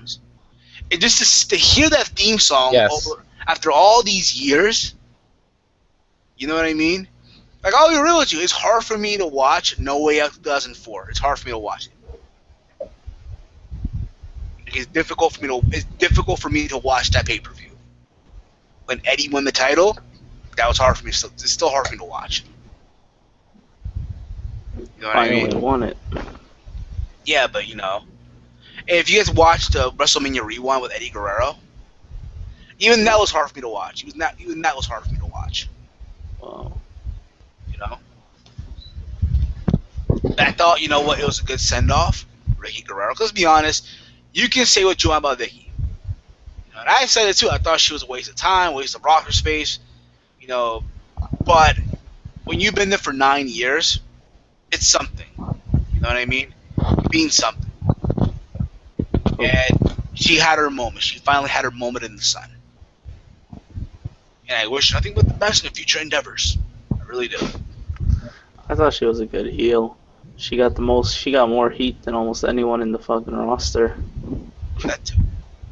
What do you think, Chris? In my opinion, when she first started, of course you sympathize for her, but then when she turned heel, you hated her guts, and she did a really good job in making me want to hate her, want to strangle her.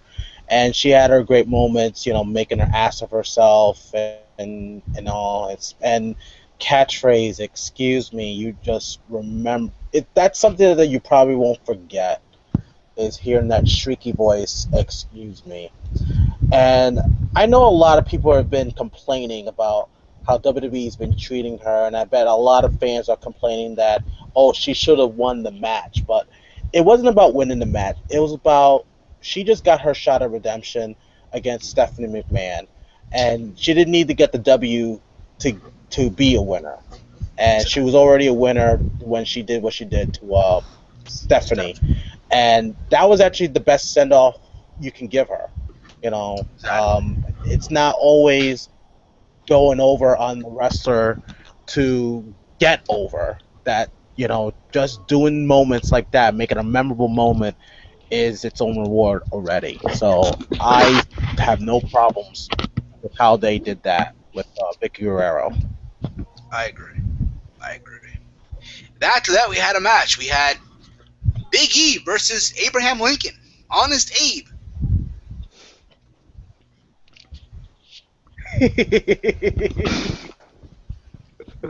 Damien Sandow. And it's funny. He's making it work. Look at me now. I'm like, yeah, look at you now. Literally, last year this time, you were in the Money in the Bank ladder match and you won. And look at you now. Damn. Honest Abe. What happened? He's Abraham Lincoln now. Honest Abe. I thought it was funny. I thought it was funny.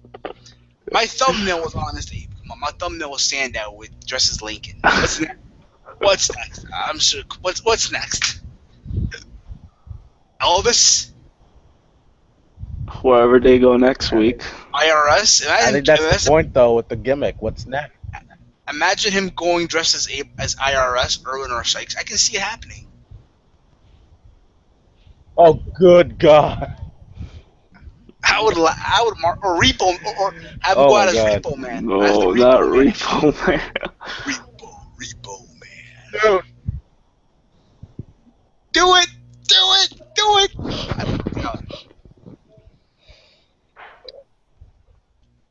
But yeah.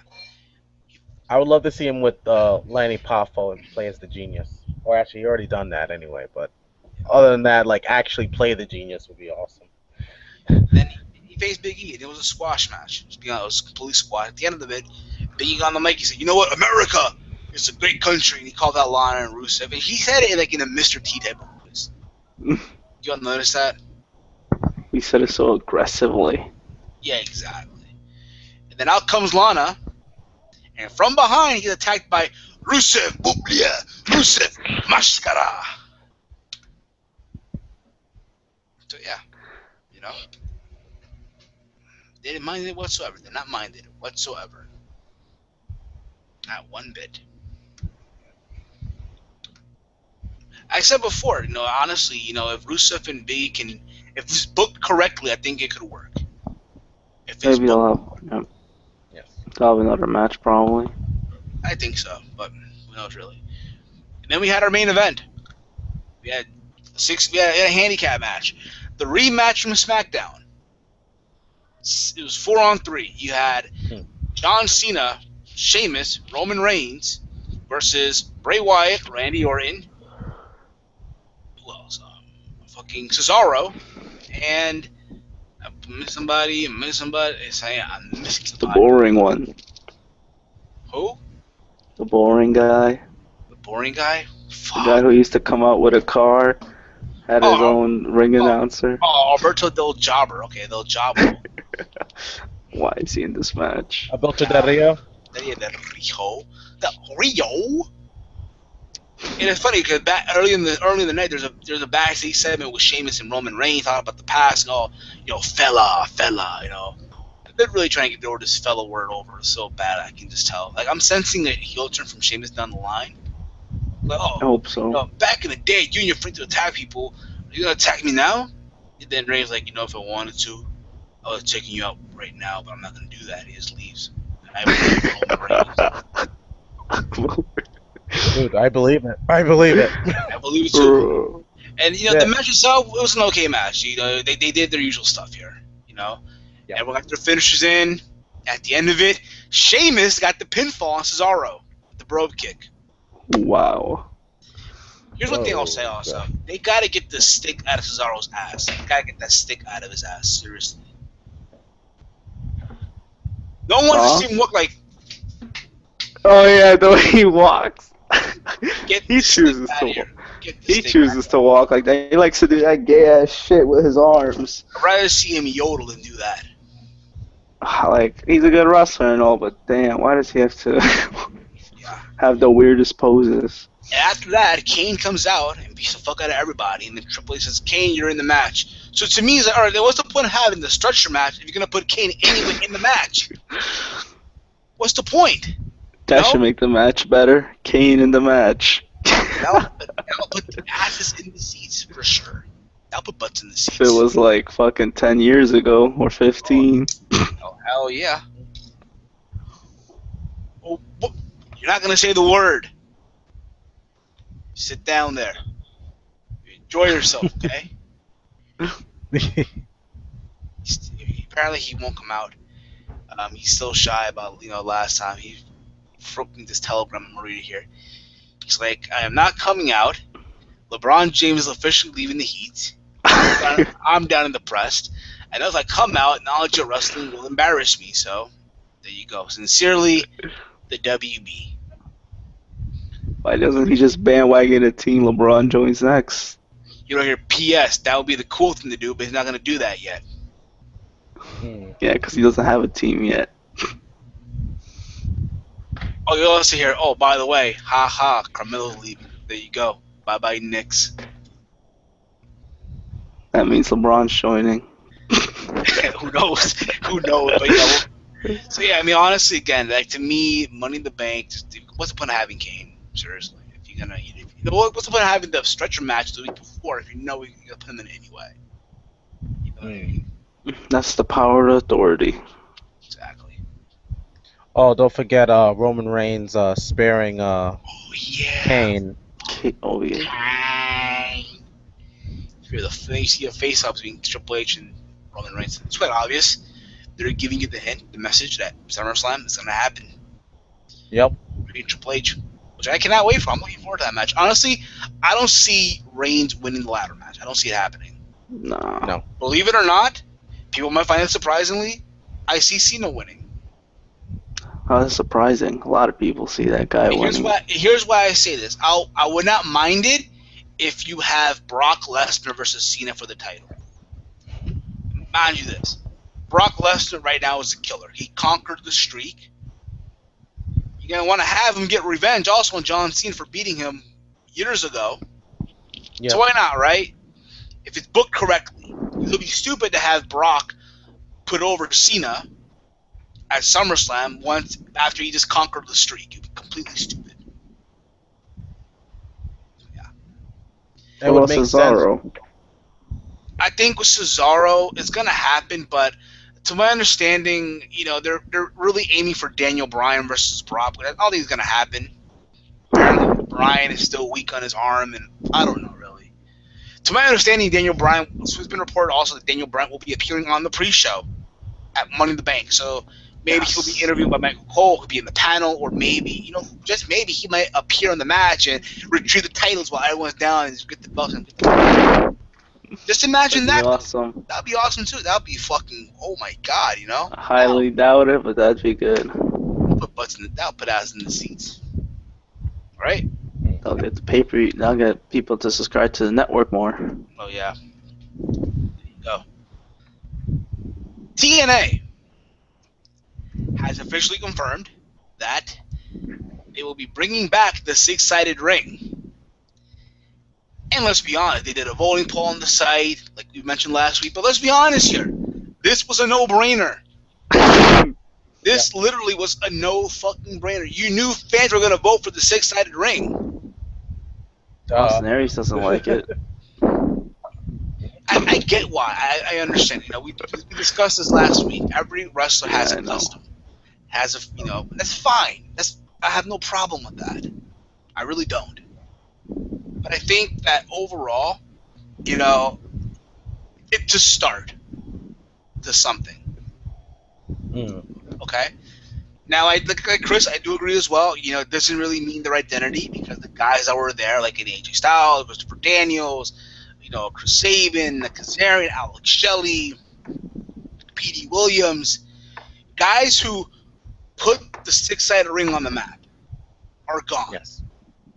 So you ask yourself, can guys like Davey Richards and Eddie Edwards, Manic, who had wrestled before in the six-sided ring, but still, it's been a long time, fucking Seri Sanada, a Tigre Uno, a Crazy Steve, can these guys be accustomed to the six-sided ring? That's the question. It'll be a slow start at first. Yeah. They'll have to do a slow start too because, from what I've heard, it's a different ball game in a six-sided ring, so they're gonna have to reteach themselves on how to work in a six-sided ring. I do. Listen, at the end of the day, I think we'll see what happens. Yeah, I agree. They apparently a photo leak on the internet showing the setup for the New York show. And I'll say this, maybe it's because I haven't seen the six-sided ring in a long time, but it looks really small. Or maybe that's how it looks on the picture. Maybe that's how it looks on the picture, but it looks small. It really did.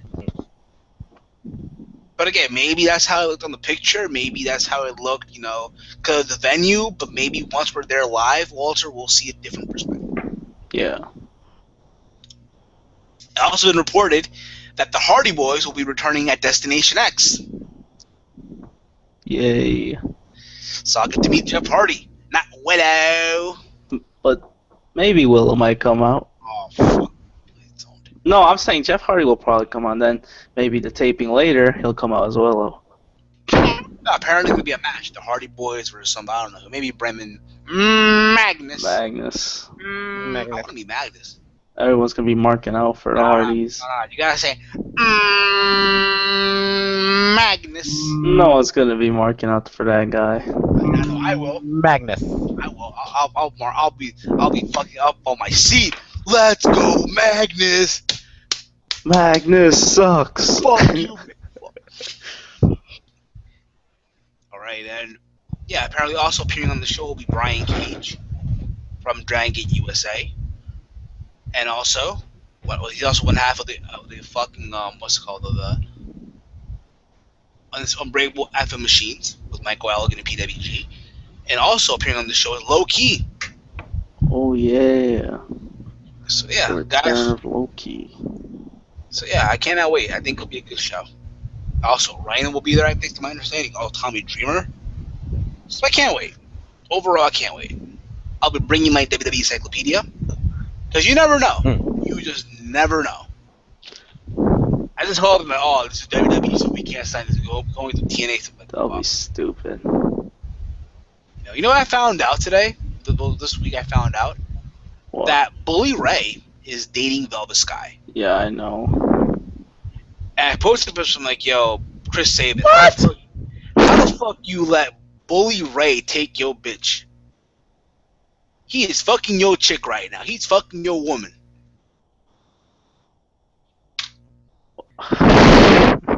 Chris, you there? It's internet froze, I probably. think his expression just tell like, what? What? Yeah, I was hey. shocked. Yeah, when I first read that, I'm like, what? Listen, I don't mind it. I don't mind it. I think it's fine. When couples date nowadays, it's normal. You just gotta deal with it. I don't have no problem with it. It's just weird, like Velvet with Bully. Like, I'm not saying Bully is ugly, but I thought Velvet would look for guys who are younger and those pretty boys. Bully! But she likes the older and tough guys. So, big guys. Maybe when they're laying pipe, he goes, Bully! Apparently, they're at Yankee Stadium doing some charity game with Chris Christie. What? They did a charity softball game at Yankee Stadium, and apparently Chris Christie was there. So yeah, that chubby guy. Yeah. Chubby boy radio. Hopefully we're waiting for Chris to come back. But yeah. Also during the World Cup today we had Uruguay versus Italy, and in this game, Luis Suarez became Vampiro. Yeah, you did. He bit the fuck out of that guy. Apparently now he's suspended 2 games now. So there you go. Duo's back. You're like, you're Italian. Yeah. Huh? Yeah, I hear you. Chris, what happened? His internet will be back. He'll be back. He will be back, people. What happened? Hello? I don't know. Yeah, Chris, what? You were saying, what? And that thing just ended. And then I lost connection. Yeah, after the what? Apparently me saying that, yeah, Velvet Sky dating Bully Ray. Good God. That lucky bastard. That lucky motherfucker. Now, mind, that was Chris Sabin's ex-girlfriend. Wow. So literally, Chris Sabin let Bully Ray take his chick. Yep. How sad. Hey, that's what love will do to you sometimes, Wish nothing but the best, to be honest. So I think, to wrap up this show, there's something that needs to be talked about. I'm sure you all know today what today is. I'm sure you all know what today is. 7 years. 7 years since, that guy, the guy that supposedly won the 2004 Royal Rumble, the guy that supposedly, did the, he made Triple H tap out of WrestleMania on, a guy that a certain YouTuber here that we all know marks out for. Chris, I'm sure you know who I'm talking about too. It's not me. His name starts with a D. Don't say his name. Oh, Dustin? I don't even know who you're talking. Yep, that guy. Sorry. That guy is the biggest Chris Benoit. Holy fuck, dude! Hop off his fucking dick, seriously. I don't even know who that is. Yeah. He's like, look, I don't hate the kid. No, I'm not talking about the kid. That other guy. Like, listen, I don't hate the guy. I think the guy means well. I think he's a good person. You know what I'm saying? He's a good human being. Dude, you gotta hop off this dick, bro. Seriously. No, I'm talking. Yeah, I'm talking about that guy, that You get what I mean, Chris. Chris? You get what I mean, Chris? Yeah, I've done. Yeah, I've done videos about Chris Benoit, and he says the same thing over and over again. I say, okay, I get it. You forgive him and stuff like that. I accepted it too, and I still watch his matches too. But stop spamming the same freaking message. You know what I mean? Like God.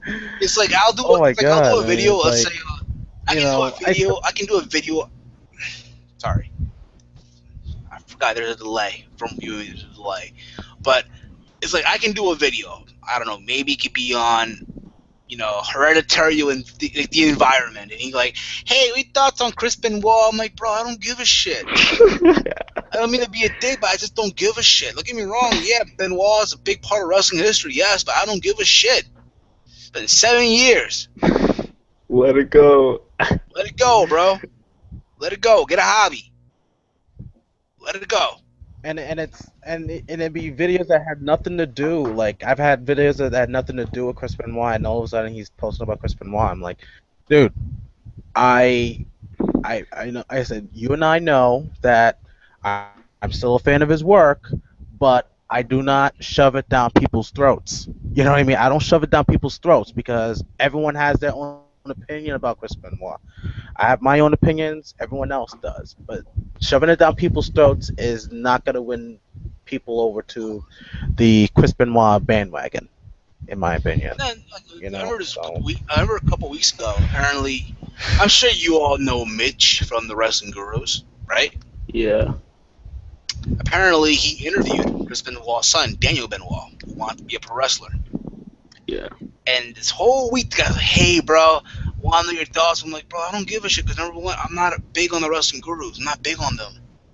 I'm not big. I'm not a fan of Maniac Mitch. Yeah, Mitch. Yeah, Thought it's his a ring name was Mitch Lightning. Mitch Lightning, Maniac Mitch, same Mitch shit. Lightning. Mitch Lightning, yeah, Mitch Lightning, yeah. Has the ring gear of That's 1985, yeah, yeah, terrible. 1993 ring gear, yeah, with the yeah. Wicked Creek single. I was getting links to that video by the he who must not be named a lot. You know, getting that You already said his, video, the you already interview said his between name, so it doesn't Mitch really and fucking matter.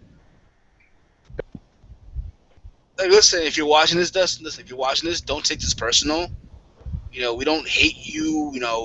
I don't hate. I can't speak for the two of you, but I don't hate you. I don't. I think you're a good human being. I think you mean well, but no one. I do too. It's not that no one cares. It's not that no one cares. It's just the fact that it's one of those things where I'm just not invested. You know what I mean? On Chris Benoit. Don't get me wrong. Yes, the guy was a great wrestler. He was a great wrestler, great performer. All you want, a big part of wrestling history. You know, had his moment in WWE, WrestleMania 20. We'll all remember that. The finals when he made Triple H tap Hmm. out in that triple threat match. That moment where he had his son in the ring and all that. Yeah, all you want. He was a former WCW champion. Yes, WCW champion. Made Sid Vicious tap out. All these accolades, fine. You can give him that. But at the end of the day, it doesn't change the fact. Even with his brain, his brain wasn't there. He had the brain of a 98-year-old, Parkinson's disease victim, all you want. But it doesn't change the fact that he did it. You know what I mean? Yep. It's like And it's go like ahead. me. I can just. I'm not hypothetically speaking, of course. I can Yeah. go on a shooting spree tomorrow. Hypothetically speaking. Hypothetically speaking. Someone got caught doing that. What was that Yeah. guy's name? Elliot Roger. Oh, that guy! Holy crap! That guy was a sicko. But all right, let me put this in a different perspective. Let's assume some guy were to say, "Oh, they're gonna go and shoot the bank and then kill himself." But mind you, the guy has mental problems. Uh, So because he has these mental problems, does that mean that we should forgive what he did? No. no. At the end of the day, he did it. No matter what, even if like you were a drunk person and you killed somebody, you can't blame the alcohol. You still did it. You know what I mean? Exactly. Your hands are stained with blood of whoever you killed. And like I said, there are some points I would sympathize because he did had a mental illness, but again, I accepted the fact that yeah, he had dementia, but the bottom line is if he didn't kill himself, he would have still went to prison. They wouldn't say Yeah. that, oh, we're gonna, out of technicality, we're gonna let him go because he had dementia. He still would have went to prison, Yep. regardless. For life. For life. For life. For like maybe 40 years, You know, literally. But but for me, go ahead. no, no. What were we gonna say? I'm Yeah, sorry. but for me as a, no, no, it's okay. But for me as a wrestling fan and also likes to look at other wrestlers for references, I'm still a fan of his work. You know what I mean? And I'm not ashamed of saying that. I'm still a fan of his work. I respect Chris Benoit, the wrestler. I just don't respect Christopher Michael Benoit. You know what I mean? And I'm No, not but saying hold up. that, oh, he didn't Isn't do it but in. isn't but hold but isn't the man but hold up, isn't the man Say that again. want to be the wrestler? But isn't the man who wanted to be the Yeah, wrestler? yeah, yeah, Like again, listen, I agree with you too. yeah. I I see what you're respect his getting. work. I see where you're going with this. And you made a good point. Yeah, you made a good Again, point listen. about that. It's just that for me, it's like, go ahead. No, I'm sorry. This is a delay. Damn it! This huge delay. Darn it! As you are. I know. I'm sorry. No, I'm just saying that as the performer, some people would still appreciate O.J. Simpson's career as being one of the greatest football players of all time, but as the person, they don't. It's like, well, I can't say he was a great person because of what he allegedly did. And I feel the same way about Chris Benoit. Like, I'm not gonna ignore the fact that he killed his wife and child. I mean, that's still a horrible thing, but at the end of the day, to me, it's hard for me to ignore him nor his existence because he is still part of wrestling history, in my opinion. And plus, I still learn a lot from him. Watching his matches till this day. Absolved from what he did in his final days because of accolades. You know what I mean? And that's where I can understand some people who are not fans of Benoit now get annoyed with fans who do love Benoit. Oh my God. We'll get back to Benoit, but Wade Barrett just injured himself at the taping on SmackDown. Like terrible injury. WWE.com Oh has no! I'm afraid I've got some bad news. How did he hurt himself? WWE.com has confirmed that Intercontinental Champion Wade Barrett suffered a shoulder injury during Tuesday night SmackDown tapings. WWE physician Dr. Chris Adams spoke to WWE.com Oh, about the shoulder condition, explaining the English trooper sustained an injury to his right shoulder when he was thrown into the barricade by Jack Swagger. After Barrett Oh, felt an immediate pain and pop, continued Ammon, we brought him back to the training room and we examined the shoulder. We examined, and an exam showed a separated shoulder. We're going to do some additional oh, testing this week and then sit down with him and talk about the options for treatment for this injury. As of yet, no official determination has been made yet in terms of Barrett's participation in the Sunday's Money in the Bank ladder match. So there you go. that sucks I know. a lot. Once Burn. again, Barrett. Remember his last injury? He was That supposed to. it's that move, it's the bull hammer. What happens when you have a shoulder finisher? Nah, remember when Big Show injured Wade Barrett? I, This was a few years ago, and he was supposed to win a Money in the Bank ladder match. They were gonna bring that Money in the Bank ladder match back at bring WrestleMania for Wade Barrett. to Yeah, win it, and he injured his shoulder. Now I don't know if he was supposed to win this Sunday. I don't think so, but yeah. still unfortunate But again, because back to this Yeah. situation though with Benoit. Yeah, I remember 7 years ago where I was when I heard the news. I was at home, getting ready to watch Raw to see who was responsible for oh yeah, killing, Vince McMahon's Vince death. McMahon. Yeah, And me too. I turned my TV on, and what do you know? The news happened. Benoit died. I was in shock. I was like, and then Yeah, I heard that his kid died, his wife. I'm like, holy crap, this is terrible. And they pretty much paid tribute to him on that Raw episode. They paid tribute to him, and apparently it was going to be all week. And it was. then I tuned into ECW, where Vince McMahon appears. Like, you know what? Last night we did a tribute for Chris Benoit, but after receiving information what happened, we are not going to do it no more. What we're going to do now is entertain you. It was just a regular show. And I get why he did it. Hmm. I understand. I understand. You know, you can't hate Vince for what he Yeah. did. You can't. You know, He's a businessman exactly. at And the end of the day. you know, at the end of the day, the bottom line is this. All right, let me ask you guys a question. Where were you guys at when it happened 7 years ago? Your I was thoughts of it and all that, your reaction and and all that, and then finding out what really happened. You can go first, Walter. yeah, I was just home. Uh, no, actually, I think I was at my cousin's house. Yeah, I was at my cousin's house. Because we were gonna watch Raw together. Because he was also interested about Vince McMahon's death. And then when we tune into Raw, we see Vince McMahon. I'm like, because we all knew it was kind of fake, but I'm like, why is he there if he supposedly died storyline wise? And and they, once he announced Chris Benoit died, I was like, wow, how did he die? I was like so shocked. And all of a sudden, like, and then they were playing this 3-hour tribute, and what the fuck is that? What are you Now, talking about? What are you talking about? What are you I talking don't know. That I saw something funny there, about? What are you talking about? but the 3-hour show, it was good. And then once we found out, like, what he did, it was just terrible. Absolutely. Chris? I was at the laundromat when a friend of mine called me up and said something happened to Benoit.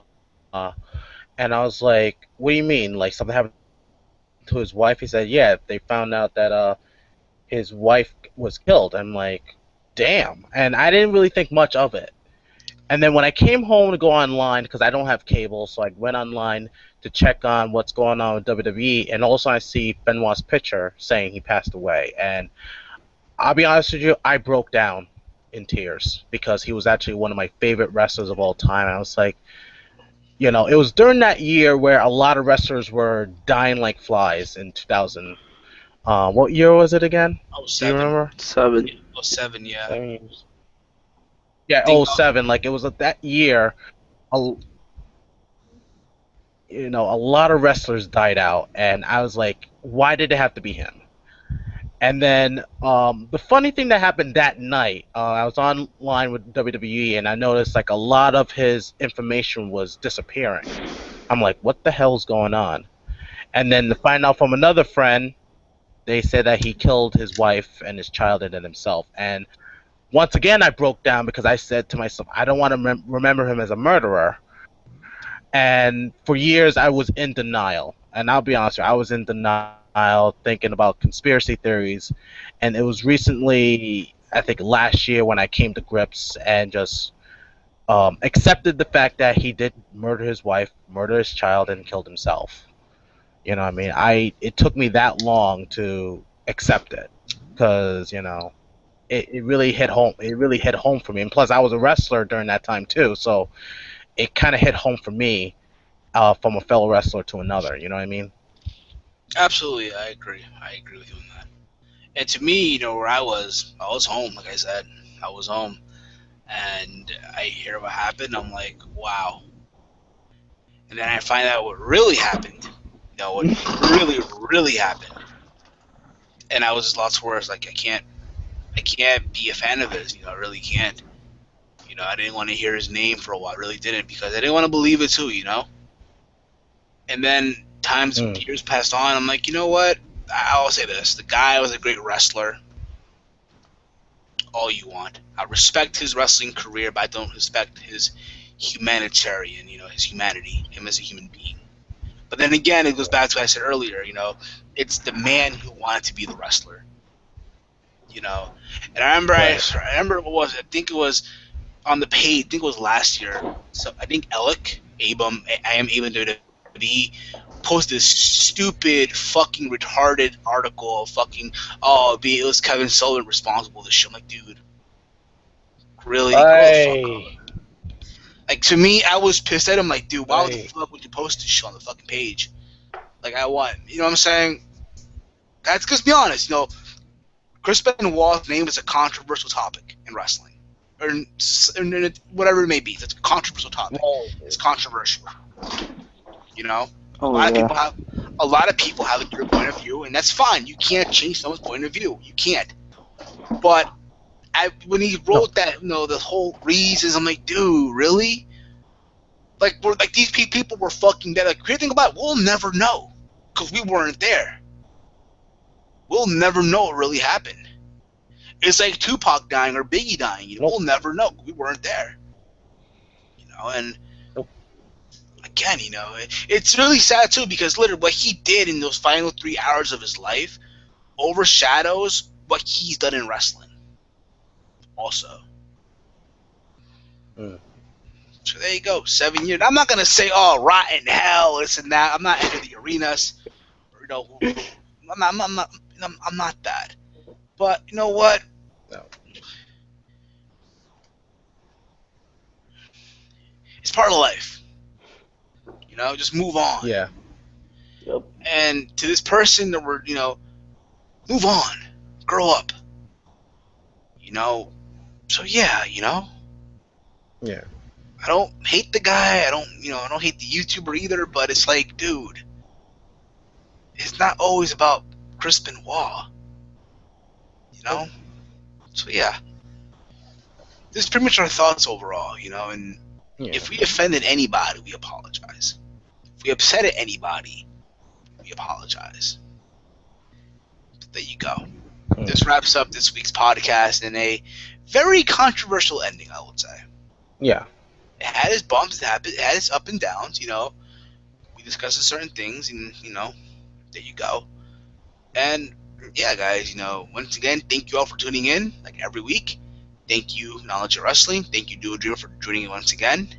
No problem, man. This has become like a thing now. Like, you're part of the team now, I guess. You're part of the panel. Thank you. You know what I'm saying?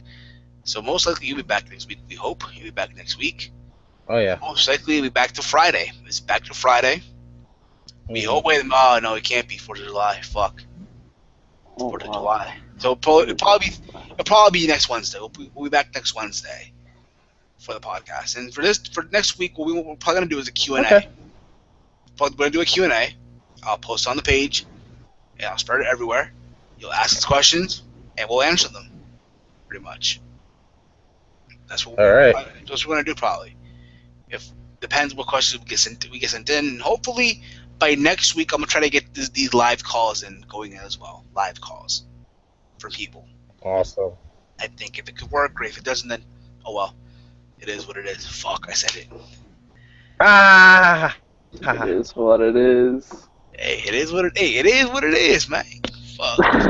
But again, so our thoughts overall. I give you credit. You did. I went this long. Well, I'll give you credit. You did last. Almost 2 hours with not saying it. But again, thank you guys for tuning in. As always, guys, I'm Heel Steven. You can follow me on Twitter at Heel Steven. Subscribe to my YouTube channel, youtube.com/Heel Steven. And also, guys, support the petitions down below. If you want to buy any wrestling merchandise from our good friend Dave, link to that video down below. Let him know, and you can work something out. He has some good deals going on as well. And also like our Facebook page, facebook.com/GutCheckPodcast, and as well like Wrestling News Talk Facebook page, and all that fun stuff. All of it down below in the description. So yeah. I'm Knowledge of Wrestling. You can follow me on Twitter at HamWalter and subscribe to my YouTube channel, youtube.com/Knowledge of Wrestling. And this is Do a Dreamer. You can check me out on youtube.com/duodream2k26. And yeah, guys, for you don't know, this Thursday, myself and Knowledge will be at the Manhattan Center at the Grand Ballroom for TNA Destination X. So if you're gonna be at the show, we'll have a sign, have a big ass sign saying Team Heel Podcast. So we'll be Awesome. singing the fifth. We'll be singing the fifth row. So hopefully it appears on TV. If it doesn't, then that would suck. But hey, if you see it, great. So yeah, if you're gonna be at the show, let us know as well. You know, if you want to interact with us at the show, hey, we're friendly people. We're not these people that you meet and like, oh, that person. We try to build a conversation. We've done it before with people also. So there you go, guys. And yeah, until next week, we're out like Genesis Cities. And no, you're gonna stay right there. You're gonna stay. What do you want? What do you want? No, you're not gonna appear. We're out. We're out. Peace. Biz. We're out like Genesis Cities. Peace. Get up. The bear returns. Ah.